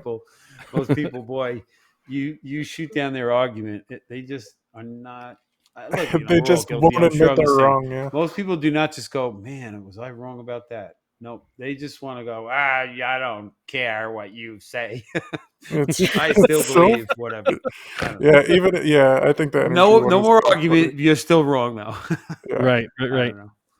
just arguing and then just trying to be right, even though you know you're wrong. That's why I love Yeah. Bitcoiners too, because they just shoot down all of it over and over again, and the Yep, same They don't care. reactions come out that are yep. just saying, Well, "Well, Bitcoin makes things so like as Jim's talking about, it's like there are certain ideas where once you start to think them through, the ideas of colonialism or war or or the monetary system, you start to think them through and you go, yeah, there are solutions to this, and then you start to look at Bitcoin and you go, yeah, Bitcoin kind of solves that. So like for the energy FUD, my take has always been Bitcoin is going to progress any sort of socialist or slash green agenda faster than any government agency ever could, because you know what, I mine Bitcoin, or actually I mine and then I get paid in Bitcoin, whatever. And if I can put a solar panel up, I'll do it. You know why? Because then I don't have to pay for the energy to mine. Like it's beneficial to me. Again, we talk about the idea of people being selfish in a good way. You know, I will go ahead and I'll put solar panels up if I can afford it, so that I can go ahead and mine cheaper. You know what I mean? Like that. Mhm. I think Bitcoin is going to push the green agenda faster than anything ever could. You know? 100%." Yeah, but a lot of people they're going to be very reluctant to admit it. There's too many agendas out there that people have that they want to push, Yeah. and there's incentives in other places that don't benefit by that narrative. So Well, that's what's frustrating is the whole fiat currency system falls apart if wars and oil don't end up powering the world anymore. So they need it to work. the oil part is fine. I see no issue with the world still using and needing oil to power much of its energy needs. No, I agree with that. What I was saying on is how that America controls the oil because oil needs to be priced in US Oh dollars. So yeah, the once the oil, petrodollar, the that whole, petrodollar, yeah. all these, concepts like that. Those are imposed by some group of humans on all the other humans. It's the strongest government with the threat of military violence if you don't agree. That's all that is. Hmm. It's just words on Hmm. paper being forced on some people by some other people, and that's what all laws are. Most of them are not agreed to by the people that they are enforced upon. And if they were, if governments were more local, then the rules would be much more understood and agreed upon by everybody. Not that you'll ever get 100%, but I still feel like it would be easier for everybody to get along and to keep the peace, so to speak. Because there will always be people that'll want to keep the peace and they will want to be the enforcers of that. And as long as they're honest and fair, and they're really just trying to keep everybody safe versus rule over you and tell you what to do and come knocking when somebody else tells them you owe them money, like all these, you know what I mean? Like Mm-hmm. this is where government devolves into a parasitic group of humans that think they get to do whatever they want. Yep. Anyway, more Agreed. questions. Sorry. Nice. No, no, no, no. I love it. I love all your answers. All Are right, so I great. wanna I want to I want to talk about two other things. They're not really Bitcoin. They're SurferJim related. Okay. I was doing some research on you prior to this conversation, and two things obviously come up. If you guys research Surfer Jim, you're going to find really quick he's into two things. It's OMOD Carnivore and Citadel 21 projects. Um, as an overweight gentleman myself, I'm really interested in the OMOD Carnivore, but I also want you to talk about Citadel 21 a little bit. So if you could maybe tell us about those. I think the reason they sparked my attention was because I found quite often in the Bitcoin space, um, people have a lot of interests, and those are things, again, specifically the OMAD carnivore, because I've tried things like the keto diet and stuff like that, and I found some success with it, but I found it was really hard to maintain long term. Um, and I read your story on that. I thought it was really interesting. So would you talk a little bit about those things real quick for us? Sure. So the OMAD, which stands for one meal a day, was not something I ever planned on doing. nor was really a carnivore diet. I simply wanted to lose weight and feel better, partly because I was losing my surfing ability, getting older and heavier, and that frustrated me. So I got to a point where I said I need to make a change, and uh, similar to my Bitcoin journey, I went online, mostly YouTube, looking for information on how to lose weight. Or I even forget how I stumbled across it. One of the first um, doctors I heard talk was a guy, a kidney specialist named Jason Fung, who helps a lot of people get reverse their type 2 diabetes through fasting.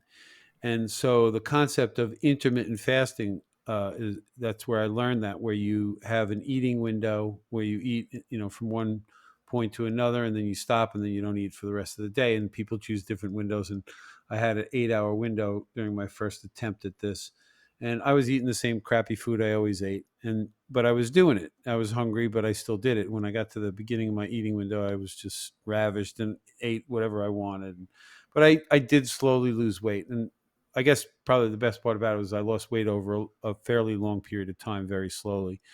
But as I got better at this, I started refining the food I ate. I was introduced to the carnivore diet partly through people in Bitcoin and partly through YouTube feeding me different related, diet related stuff. And, pops in. I'm like, oh, that's that carnivore thing. So I start listening to different people discuss the how it works, the trade-offs, whatever, and I was convinced it was worth trying. I guess the person that really tipped the scale for me was Michaela Peterson. If you ever get a chance, listen to her interview on Joe Rogan. It's like 2.5, 3 hours.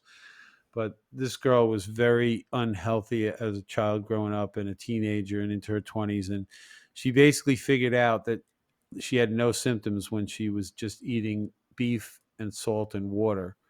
And this is basically in the carnivore community is considered an elimination diet, where if you really want to know what's bothering you, you got to go to just protein, fat, and water, and maybe some salt, so that you can diagnose exactly what is causing whatever ailment. If it's food related, let's put it that way. And for a Okay. lot of people, a lot of things are. So anyway, I learned about carnivore diet. That was easy for me because I love meat, and I love the idea that the things that everybody else was saying was bad for you really was good for you, and those were always the things I liked, like bacon and eggs and butter and all those things that people used to think you were going to have a heart attack. I learned none of that's true. So I was really happy to just like switch over to that diet. And then what I found was my hunger stayed away a lot longer when I was on a carnivore diet, or as close to no carbs as possible. And that's how I ended up with the one meal a day, because my eating window kept getting smaller because I just wasn't hungry at the beginning of it. And I just kept pushing it off and figuring, all right, well, eventually I'd get to the point where I go, well, I might as well just wait for dinner. And then it just became one meal a day. Hmm. And that's pretty much where I'm at. I ate dinner a little while ago before we started talking, and my meal before that was last night. And pretty much Okay. every day it's that way. I do have one follow-up question on that one. Sure. Can you do hot wings Can on I the carnivore diet? hot wings? Well, so it just depends on how strict you want to be. The sauce that's on hot wings is loaded with sugar and all kinds of Okay. things that might be not great for people. And it just depends on, again, who you are. Sugar's a really bad inflammatory substance, and it's why a lot of people have a lot of the aches and pains and problems they have. And a lot of foods have sugar put in them, but all carbohydrates turn into sugars. Our body processes them as sugars. So you can still spike your insulin and mess up your metabolism even by eating fruits and vegetables. If you eat too Right. many Okay. carbs, you eat too many Yep. carbs. It's just that simple. That's kind of what I found too. It's just I found the idea of like, and this is maybe where I fell down was I was doing a keto diet, which gives you 20 grams of sugar a day, Yeah. um, and or carbohydrates technically, and uh, and yeah, it's a very hard lifestyle to maintain in terms of like menu planning and stuff like that. And I was having a real issue with that. So when I Well, read that, I was really interested in how that worked for you and all that stuff. So if you can find enough different meats and animal foods that you can stay satisfied with, I know I know of people. I don't know them personally. I know of people that eat just like one or two items every single day, and that's all they eat. And my diet's pretty limited. I'm to like 10 items maybe between Okay. different types of meat, and I still drink milk, but I drink whole organic milk. Um, and I still eat butter. I'll even put that on like a steak or something. I still Hmm. put a little ketchup on my hamburgers, right? So there's sugar in ketchup. There's other stuff in ketchup, but I find that it doesn't affect me as far as my health. I used to have a chronic backache that went away. Most of my aches and pains are gone now. I did lose a good amount of weight. So I have found that eating zero, close to no carbohydrates is fine. I feel more healthy than I have for a good part of my adult life, actually. So Okay, Well, and that's I would awesome. agree with that. you're So talk. you the other question you had was about the Citadel article. Was Yeah, that what it yeah, yeah, was? Yeah. yeah, So that was just me thinking through the idea that there's a limited supply of real estate on the planet, as is there a limited supply of Bitcoin, and there's only so many people. And what if you chopped it all up and gave everybody the same amount? What would it be? So for land, it was almost 3 acres, and for Bitcoin, it was. yeah. You really broke it down really well. Like Mhm. it was a really good article. So Oh, thanks. so Well, Citadel 21 as an e-magazine. That's not your project. That was just something you oh were writing no, for. no, Okay, that's not my okay. project at all. No, I just wrote one article for it. That was the fourth edition, and I think they're up to maybe eight now. And Yeah, I that's the think only one they're I've yeah. written. I'm not. It's not that I'm a writer. That started out as a tweet thread, like 10 tweets, sort of saying more or less what's in the article, and then I turned it into an article and just expanded it with sentences.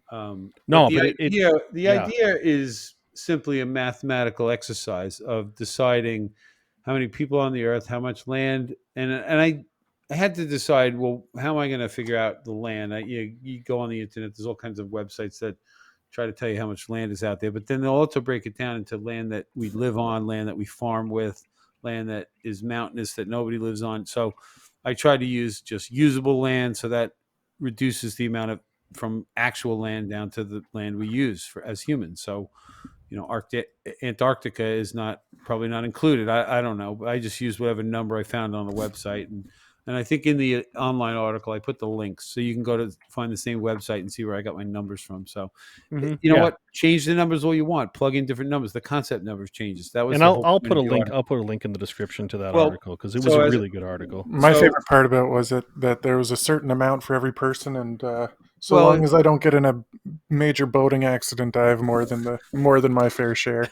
Well, so the fair share of Bitcoin comes down to about 235,000 satoshis, which if you did that in decimal places, it would be 0.00235,613 or something is the real number. I forget, whatever. But again, that changes depending on what you use for worldwide population. It changes depending on. I didn't even use the full Bitcoin supply of 21 million because Right. everybody, for the And most that's part, real cool. agrees that there's a couple million that are permanently gone, and so I think I used a total of 18 million divided by all the people in the world. So change the numbers any way you want, but the concept still never changes, and you can only change them so far. The idea being that there's this finite amount of this Bitcoin, similar to the finite amount of land, and you should get as much of it as you can because nobody's making any more of it. Hmm. The article even starts out with a Mark Twain quote that's something like that, like, invest in land because no one's making any more of it, something like that. Yep. Mhm. Yeah. You actually quoted that. Yeah. It was in the. Yeah. It's cool. Yeah. So So. just to be clear here, a gentleman named Hodlnot who's disappeared off of Twitter for I think legal reasons. He was getting sued by this jerk that we call Fake Toshi. But anyway, Hodlnot is the guy behind the Space Cat avatar that you may see out there on the internet that other people have used, and he started Citadel 21 magazine. He lives in Europe, possibly Norway. He's from, I believe, a Scandinavian country. He's also he's got a little bit of other history. So he had a pretty big Twitter following as a completely anonymous person on Twitter by the name of Hodlnot, and and it was a picture of a cat in a space with a helmet, a space helmet, and a spacesuit on, and so he was always referred to as the Space Cat. But a couple years back, you guys weren't around for this, but there was, before the Lightning Network really was a thing, a bunch of people on the network decided to move one Lightning Network transaction around, and for each person that got it, they would add a little to it and then pass it to the next, and they called it the Lightning Torch. And Hodlnut started it, and it went around the world to like 1,000 people. And it was like a really cool thing to show the concept of the Lightning Network and how it can work to move money around without having to settle onto the base chain of Bitcoin. Oh, that's So I don't know what you guys know about the Lightning Network, but I love the it's, Lightning Network. yeah. I've So read a lot about it. this guy Hodlnut started Citadel 21. He's also got other history within the space, but right now he's not on Twitter. I don't know how to even get in touch with him directly. He may be on some other social media platforms I'm not aware of, but others would know about him because he was around for quite a while. Anyway, so yeah, I submitted it to him, and I believe he works with at least one or two other people over there, and they put together the online version of this magazine first, and then they decided they were going to print actual copies, and so they send out just a limited edition of all the different. As a matter of fact, anybody could submit to these guys. They'll publish any good Bitcoin story. So that was the thing. It's like I knew I had this tweet thread, and I saw they were looking for articles. I was like, I feel like seeing if I could write an article. I literally did it just to challenge myself. So I turned my own tweet thread into an article, and I sent it to him, and he thought it was awesome. So he actually gave me some feedback. We changed a couple sentences, nothing major, and then it was it. That was a That's great awesome. article. It was a great article. I really enjoyed reading that. So You did a good that's job. why I wanted to ask about it. Thank you. You're Okay. welcome, sir. You want to know about surfing or skateboarding or any of that? Oh, no, we're getting to that. We're going to get to that. We're going to take a quick break to do our middle of the podcast segment, which is everybody's favorite segment. We like This to is the do it. middle? You mean we're going for 2 more hours? No, we'll probably do this and then a few Twitter questions, and then we'll wrap up. But my favorite part, well, not my favorite part, actually, everybody's favorite part of the show, where we do a price check. Why Bitcoin presents your weekly price check On Bitcoin. And what we do with this price check, SurferJim and every other listener, is that Doug and I both make guesses on what we think the next week's price is going to be, and then we keep scoring to see who's closer on what the price is. So last week we made some guesses. Doug, do you have them pulled up? Yep, I have them right here, my friend. So last week, real quick, Jeff suggested that as of recording this podcast, we would be at 64,144.12. And I said we were going to be at 59,875.32. You're closer. Yeah, you're very close. So yeah, I'm looking at it right now. So current day at this moment, I am seeing 58,997.03. Yeah, I got the same thing. Yeah, so I win again. What are you looking at? I'm looking at what is this? Coinbase Pro. Really? Yeah. I'm looking at the same thing. I don't have that number. It changes really quick, especially when you're on the Pro. Well, that's why I like Coinbase Pro, because it updates pretty quickly. And I've been looking at the price in Canadian dollars just to watch our loonies plummet with what Justin's been up to. A price of a Bitcoin in Canadian loonies, it'll cost you $75,250.49 Canadian to buy one. What do you call them, loonies? Why? Because there's a loon on it. What else are we going to call them? I don't know. I don't know what they look They like. literally have a water bird on it. It's a water bird. Okay, I didn't know people didn't know so, what a loon so, was. SurferJim, ask him what his $2 value is called. You're gonna love this. Oh, the cost of a $2 coin is of course called a toonie. Why? Do you guys in the States know nothing? You just I knew it. In America. I live close enough to the border that I actually know. I live in Wisconsin. That's funny. So We have loonies and toonies. Loonies and toonies. I want to start opening up the show. You know how you do those lip warm-ups, teeth of the tongue? I want to say useless loonies, because that's what they're becoming. It's pretty sad. All right, so we've never had a guest before, Jim. So we're gonna kind of put you on the spot. and we're going to give you a few minutes to come up with it. But we would love it if you'd play the game with us. So You don't we're have going to to come if up. you don't want to, but it'd We're be going to fun. come up with a value of what we think Bitcoin is going to sit at during the recording of next Monday's show. Okay, and then we're gonna say if you don't want to play, that's okay. We'll let it. But we're gonna take a second here to write down. I don't mind playing since I'm gonna win. Oh, you know what Okay. it's gonna be. It's coming back from the Oh, future. listen to the sauce on this guy. Okay. All right. Okay. So just we write them down and we do an honor system that we're not going to cheat. So Right. All right. So give us 1 second here. Got it. I'm ready. I'm ready. okay, I'm ready too. All right. As the winner, I'll go first.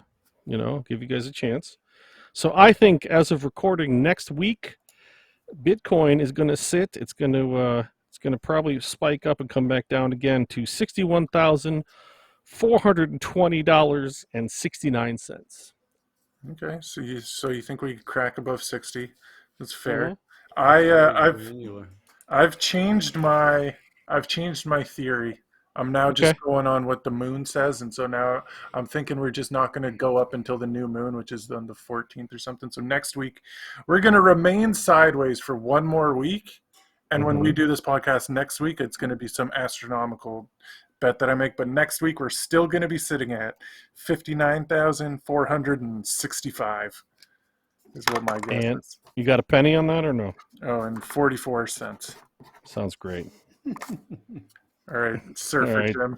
All right, Surfer Jim, what you got? 1. What? This is not Price is Right. That's not how this works. What do you mean? He's One saying Bitcoin will still be 1 Bitcoin next week, like it is this week. it's Oh, fair. listen It's to a this fair guy. play. It's a fair play. He's I right. win. And once you understand what he means, He really is an anarchist, man. He's just going outside all the rules. It's crazy. it's fine. This part of It's this like show the is Simply Bitcoin grading scale. yeah. Mm-hmm. All As, right. as soon as 1 Bitcoin equals 1 Bitcoin, that's all that matters, and it equals What that do you mean as soon as it always has, and it well, always as will. soon as a person admits and accepts the understanding of it, Yes. right? Well, many of us already do.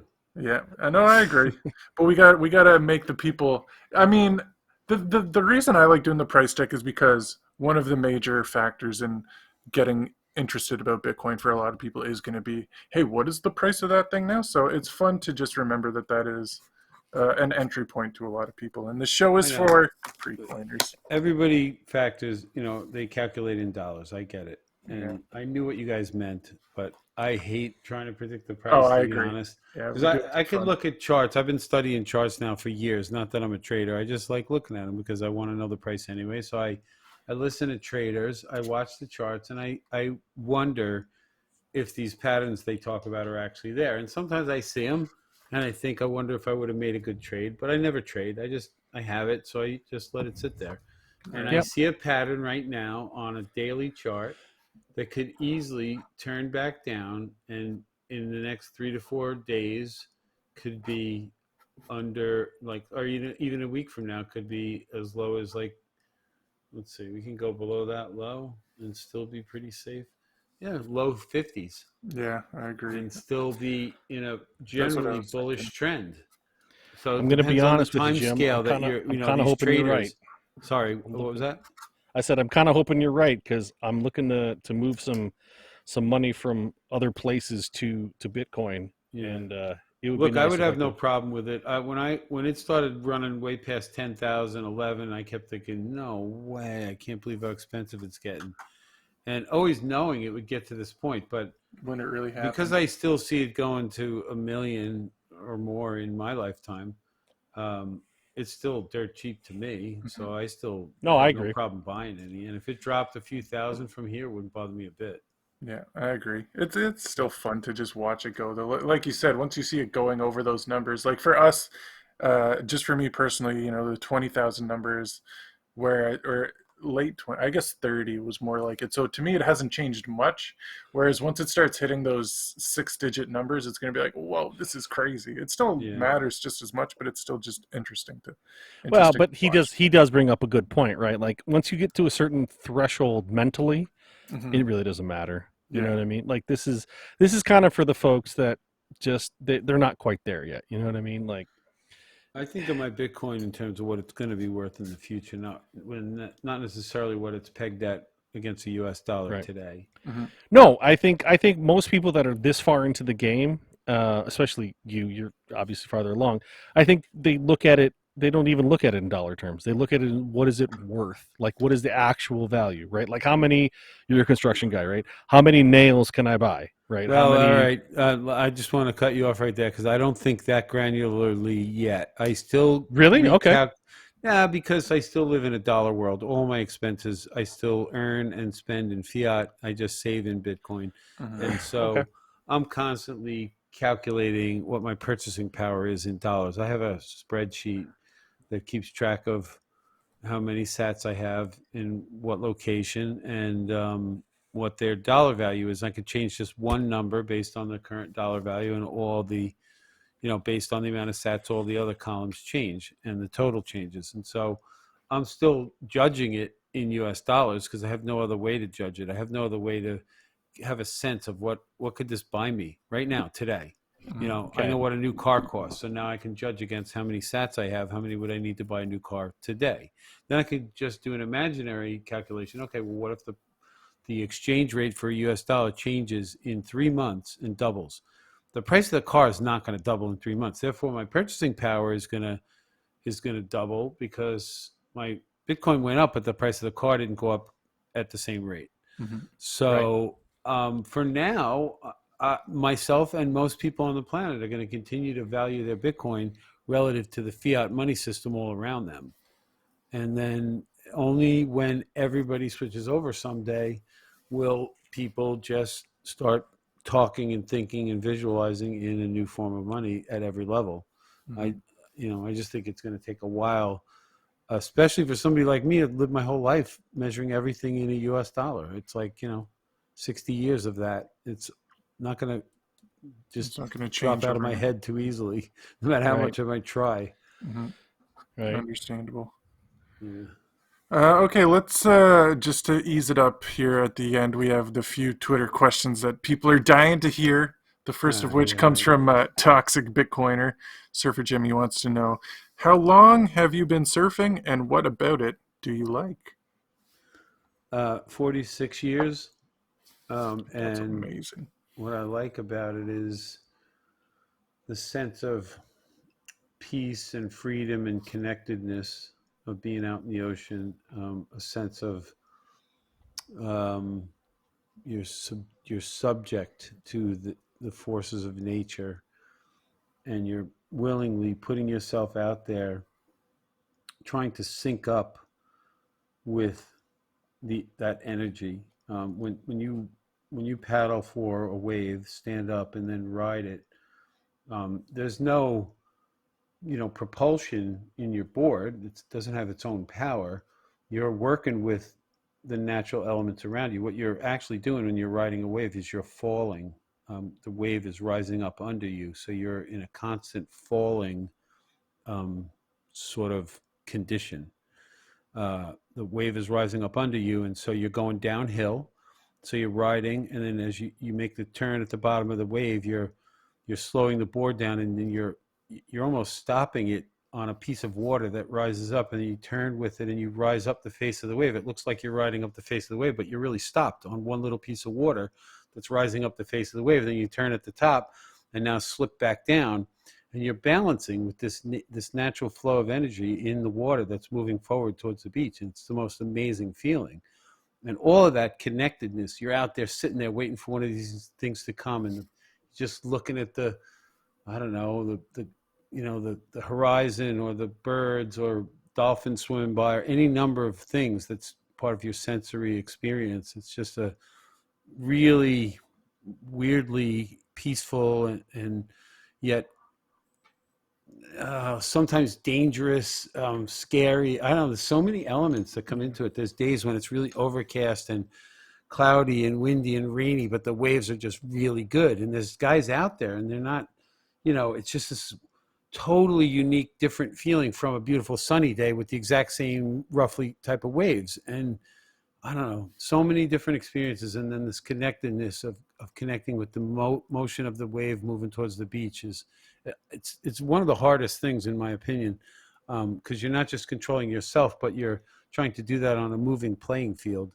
Whereas most other sports that I could think of, the playing field is stationary. So at least you got that going for you, but not with surfing. So it's just totally unique. I think part of it for me has always been the lure of wanting to feel like I'm just a little bit different than the average person. I've always done things that are a little bit different. Like I can ride a unicycle still to this day. Are you serious? Really? That's awesome. Yeah, I was a That's pole awesome. vaulter in high school. I was a pole vaulter. How many people do that? It's just weird shit. I don't know.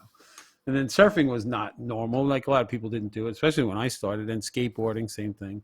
So I gravitated to those things. I also figured out I gravitated to things that I liked that I could do by myself. I didn't have to be on a team. I hated, like I was in Little League and I was the catcher. And so I had to touch the ball constantly. So if I threw it bad, they were all complaining at me or whatever. Yeah. And like I just didn't even like it after a while. I don't know. I felt like I had to do it because everybody did it, but I started gravitating towards those individual things. That's an interesting point too, because I've always I'm a snowboarder and I like running, and those are both individual sports as well. And that maybe that's something that connects people. Yeah. But Oh, Bitcoin check is this like I out. want to be by myself. I don't want to gotta- brag, gentlemen, but I was president of the juggling club in high school. Oh, cool. I so- could juggle. Yeah, Not can you? good. All right. Not good. Did you do Probably fire? you're way Did you do better. fire? Because I did fire. I No. I did not know you could juggle. I could juggle fire. 3 tennis balls. That's about it. That's what I can do as well. So you could be Yeah. the president of this juggling club as well. All right, cool. I got a good unicycle story though. I'm over at Yeah. this beach where I work, and there's these kids trying to ride a unicycle, and I'm on a bicycle, and I'm an old guy. This was years ago, so I wasn't even as old as I am now. But I kind of made fun of them, knowing they would challenge me. I just knew it. I was like, "Well, come on, you guys, you can't do that." And I just knew. Let's see you do it, and I did, of course. I can And you're hear like, that "What in my the head, fuck?" man. It was That's great awesome. because I knew I could, and they didn't, and so it's just like I don't know.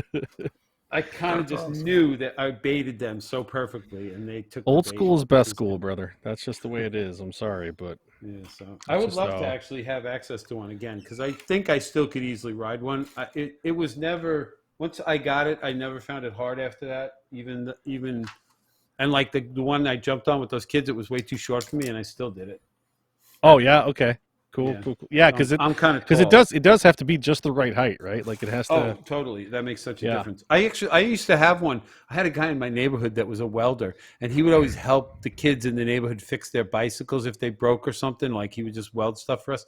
He would like weld extra forks on the front of our bikes, so we'd have these chopper bikes. He was such a cool guy, and he actually welded me together like a 6-foot-tall unicycle with a big chain on it.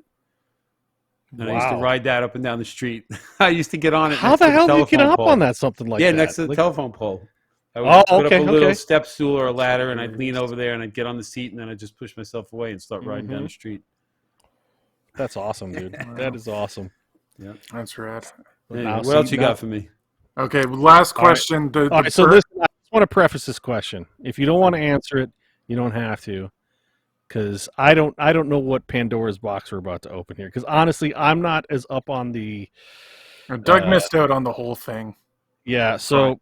here's the Okay. question. Jeff will give it to you, but if you don't want to talk about it, we'll just edit This- this out or something. I don't This know. is the burning question, Surfer Jim, that everybody's dying to know. Has from proud Bitcoin pleb, or at Tilosopher1, he asks, has at Chamath already contacted you to try and smooth things over?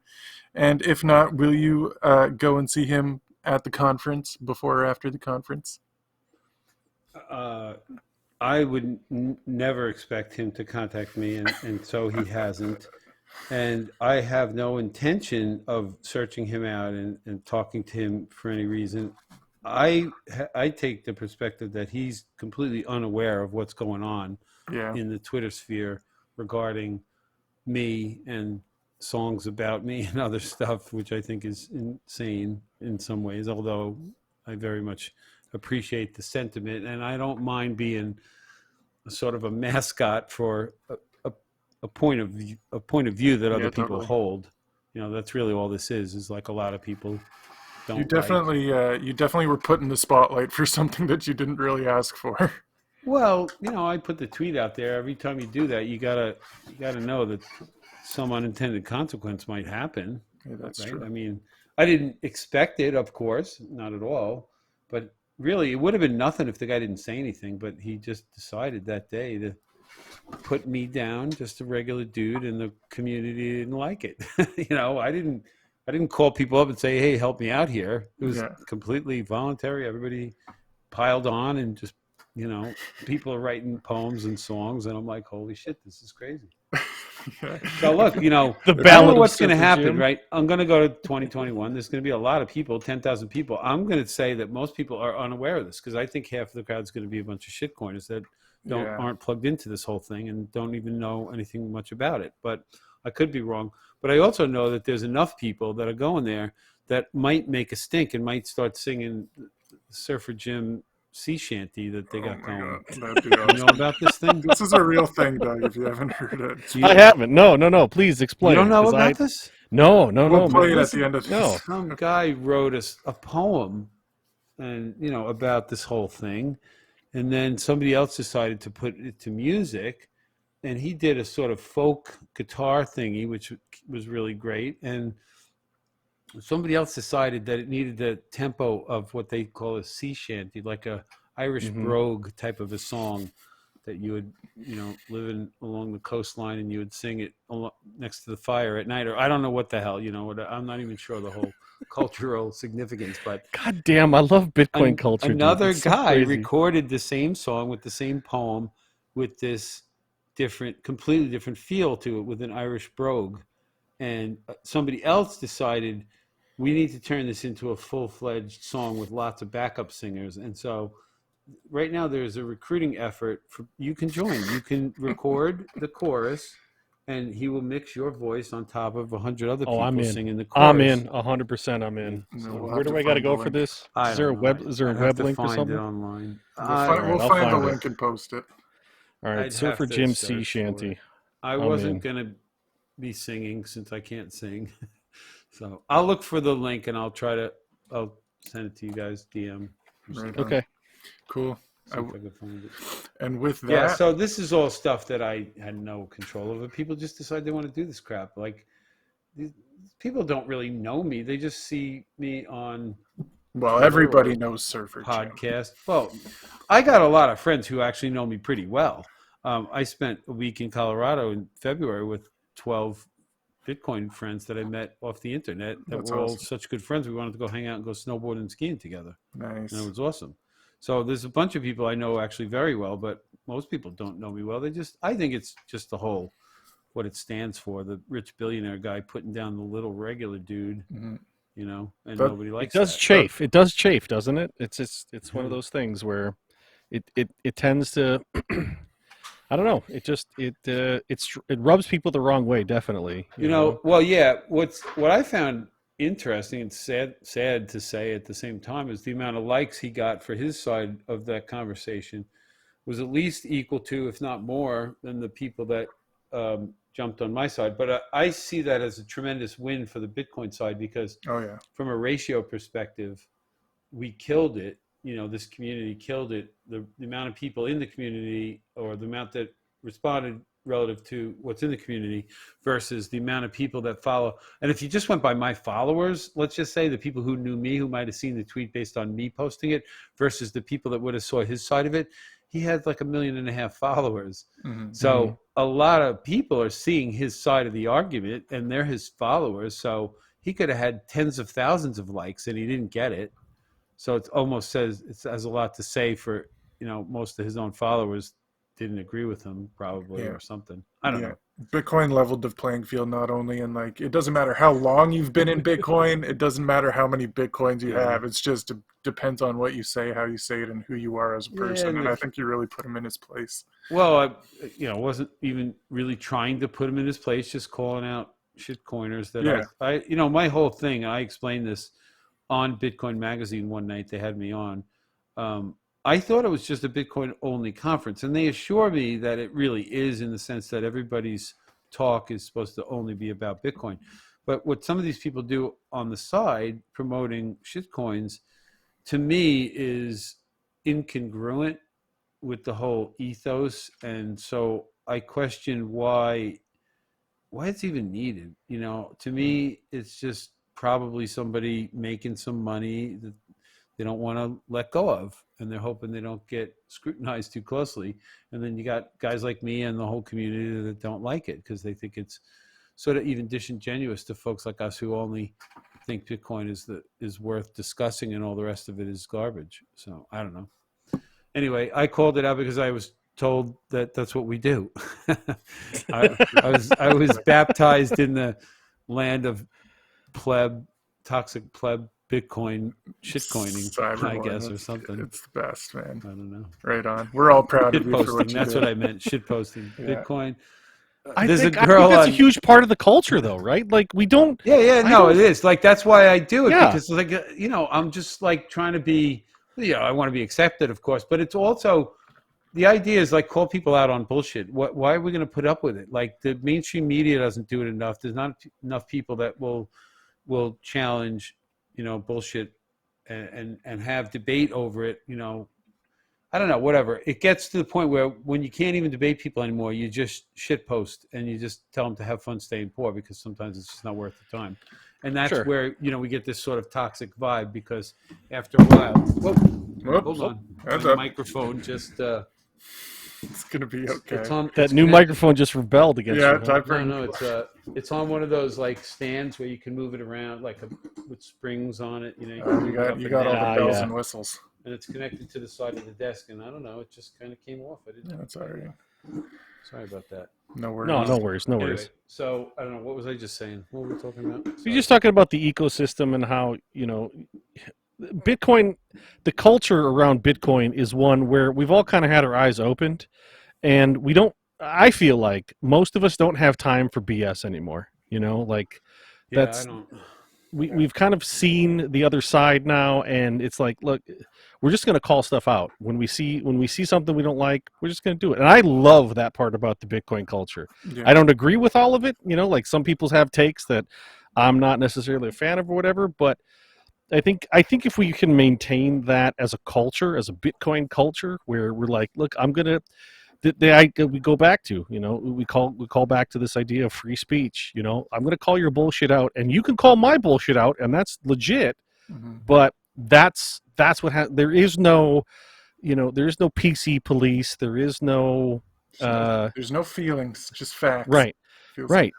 Yeah. So back your shit up. Bring it to the table. That's fine. Let's have the discussion. But if you're going to get called out, you got to be able to roll with that. I love that part about the Bitcoin culture. I really do. Mm-hmm. Yep. So that's why we got laser eyes, and we shit post and whatnot. We have fun. We just have fun and enjoy the ride. A girl on Twitter, Bitcoin Becca. She's got laser boobs to go with the laser eyes. Check out her profile. We were goofing around the other day. Convincing everybody to be toxic Bitcoin shitposting plebs, and she was behind the movement full on. Nice. Retweeting stuff, and then I saw she changed her profile picture. I'm like, oh, what is that? And I click on it, and she's got laser eyes and laser boobs, so she's got a good sense of humor. That's awesome. What a hero. A true Bitcoin hero. She's gosh. It's like coming home. Every time I open up Twitter, honestly, it's like coming home. Like you fall in with people that you're just like tonight, man. Thank you so much for showing up, man, and thank you. And being part of this, because this has been so fun, and just you guys are taking the torch on to the next the next halving. Yeah, for I've been sure. around for a few years now. I got to learn from a whole bunch of people that came before me. You guys are, doing the thing that other people did. So there's a lot of people going to come behind you guys, and they're going to benefit from what you're doing. So keep I up the appreciate good work. that. Let's It's hope. awesome. Thank you. Let's hope. Thank you. Jim, can we get you back on sometime? Maybe when we can take off our laser eyes, when we hit 100K, we'll have you back on and we'll talk about it or something. Nope, never. This is it. Oh, is that it? Okay, one and done. One shot, and that's it. No, of course. Right on, man. It's been a blast, dude. I'm excited. Thanks, I Jim. got to show the Long Island Surf Park. Is that all right? What's that? Oh yeah. Anything you want to show, man, go for it, please, by all means. Yeah. Well, so I've been involved with this project for like the last 6 years. My good friend Chris and his son Brett are going to build the Long Island Surf Park. We're going to make waves, and you can come and learn to surf. So we're hoping to open in a year. That's awesome. So is there a website or something, or? Yeah. Oh, yeah. LongIslandSurfPark.com. You can see like 3D renderings and what do you call it? Like 3D video of the whole facility. It's pretty cool. That's It's all awesome. designed already. We have site plan approval. We're allowed to build it. We're waiting on permits. We have contractors lined up to build everything. Oh, that's awesome, man. Should be pretty That's cool, very yeah. cool. So everybody listening, LongIslandSurfPark.com. Are you looking for donations or anything, or just Well, actually, knowledge? odd that you would say that. There is an investor round that I'm not involved in this directly at all, but a Series A round of investors. There are people that have expressed an interest in investing and to get the money to build the place. So yeah, if anybody out there hears this and they know anybody who wants to invest in the Long Island Surf Park, we think it's going to be very profitable. You can talk to the owners and learn all about it. And yeah. And they can got some contact you big- through put some of the your .com. Bitcoin to work. What's that?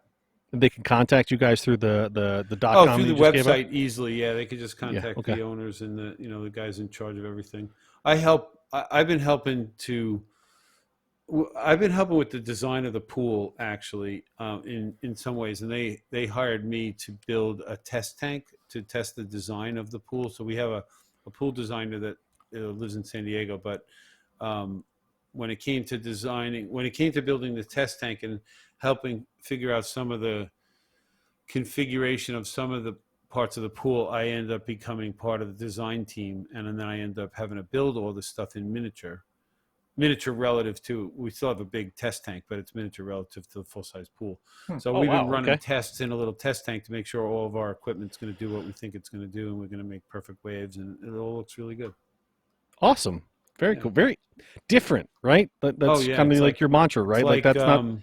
Yeah. It's like mad scientist kind of work. We're like working in a garage, building this test tank and running waves. No kidding, yeah. There's no awesome. owner's manual. There's no, I don't know. We didn't get a permit. We didn't ask anybody's permission. We make it up as we go. It's like completely pioneering kind of cool stuff. I really have found it very fascinating that I just found myself in a position in life where a good friend of mine took it upon himself to want to do this, and then asked me for my advice, and then just kept asking me for more and more advice. So I just never went away. I just became a consultant just by default because we're friends. Right. So, yeah, it's kind of Awesome. weird, and because I'm a builder, and so he just got me involved, and that's it. Like, Well, it's a natural progression, right? Like, yeah, that makes sense. Whatever. We've known each other since high school. It's a really long time, so we go way back, and we surfed together for decades and whatnot. And so, yeah, it's just like a natural thing to. He'd be like, what do you think about this idea? I'm like, he knows I got building experience and surfing experience, so he values my opinion, and yeah, so that's it. All right, so everybody listening, go check out LongIslandSurfPark.com. If you want to get involved, go ahead and throw your hat in that ring. And on behalf for anybody of who's still awake after over 2.5 hours, thanks for listening, because I hope it didn't bore you. Jim, to this death. has actually this been is really the great, best. man. I really appreciate it. Seriously, this has been Thanks, a lot of guys. fun. And guys, we'll see you next week. We're going to have hopefully another guest. And I don't know, Jeff, you wrap it up. I think you nailed everything, Jim. Just thanks again for being on the show, guys. Thanks for listening, and we appreciate you. And we'll see you next week. Much right. love. Bye-bye. Bye, guys.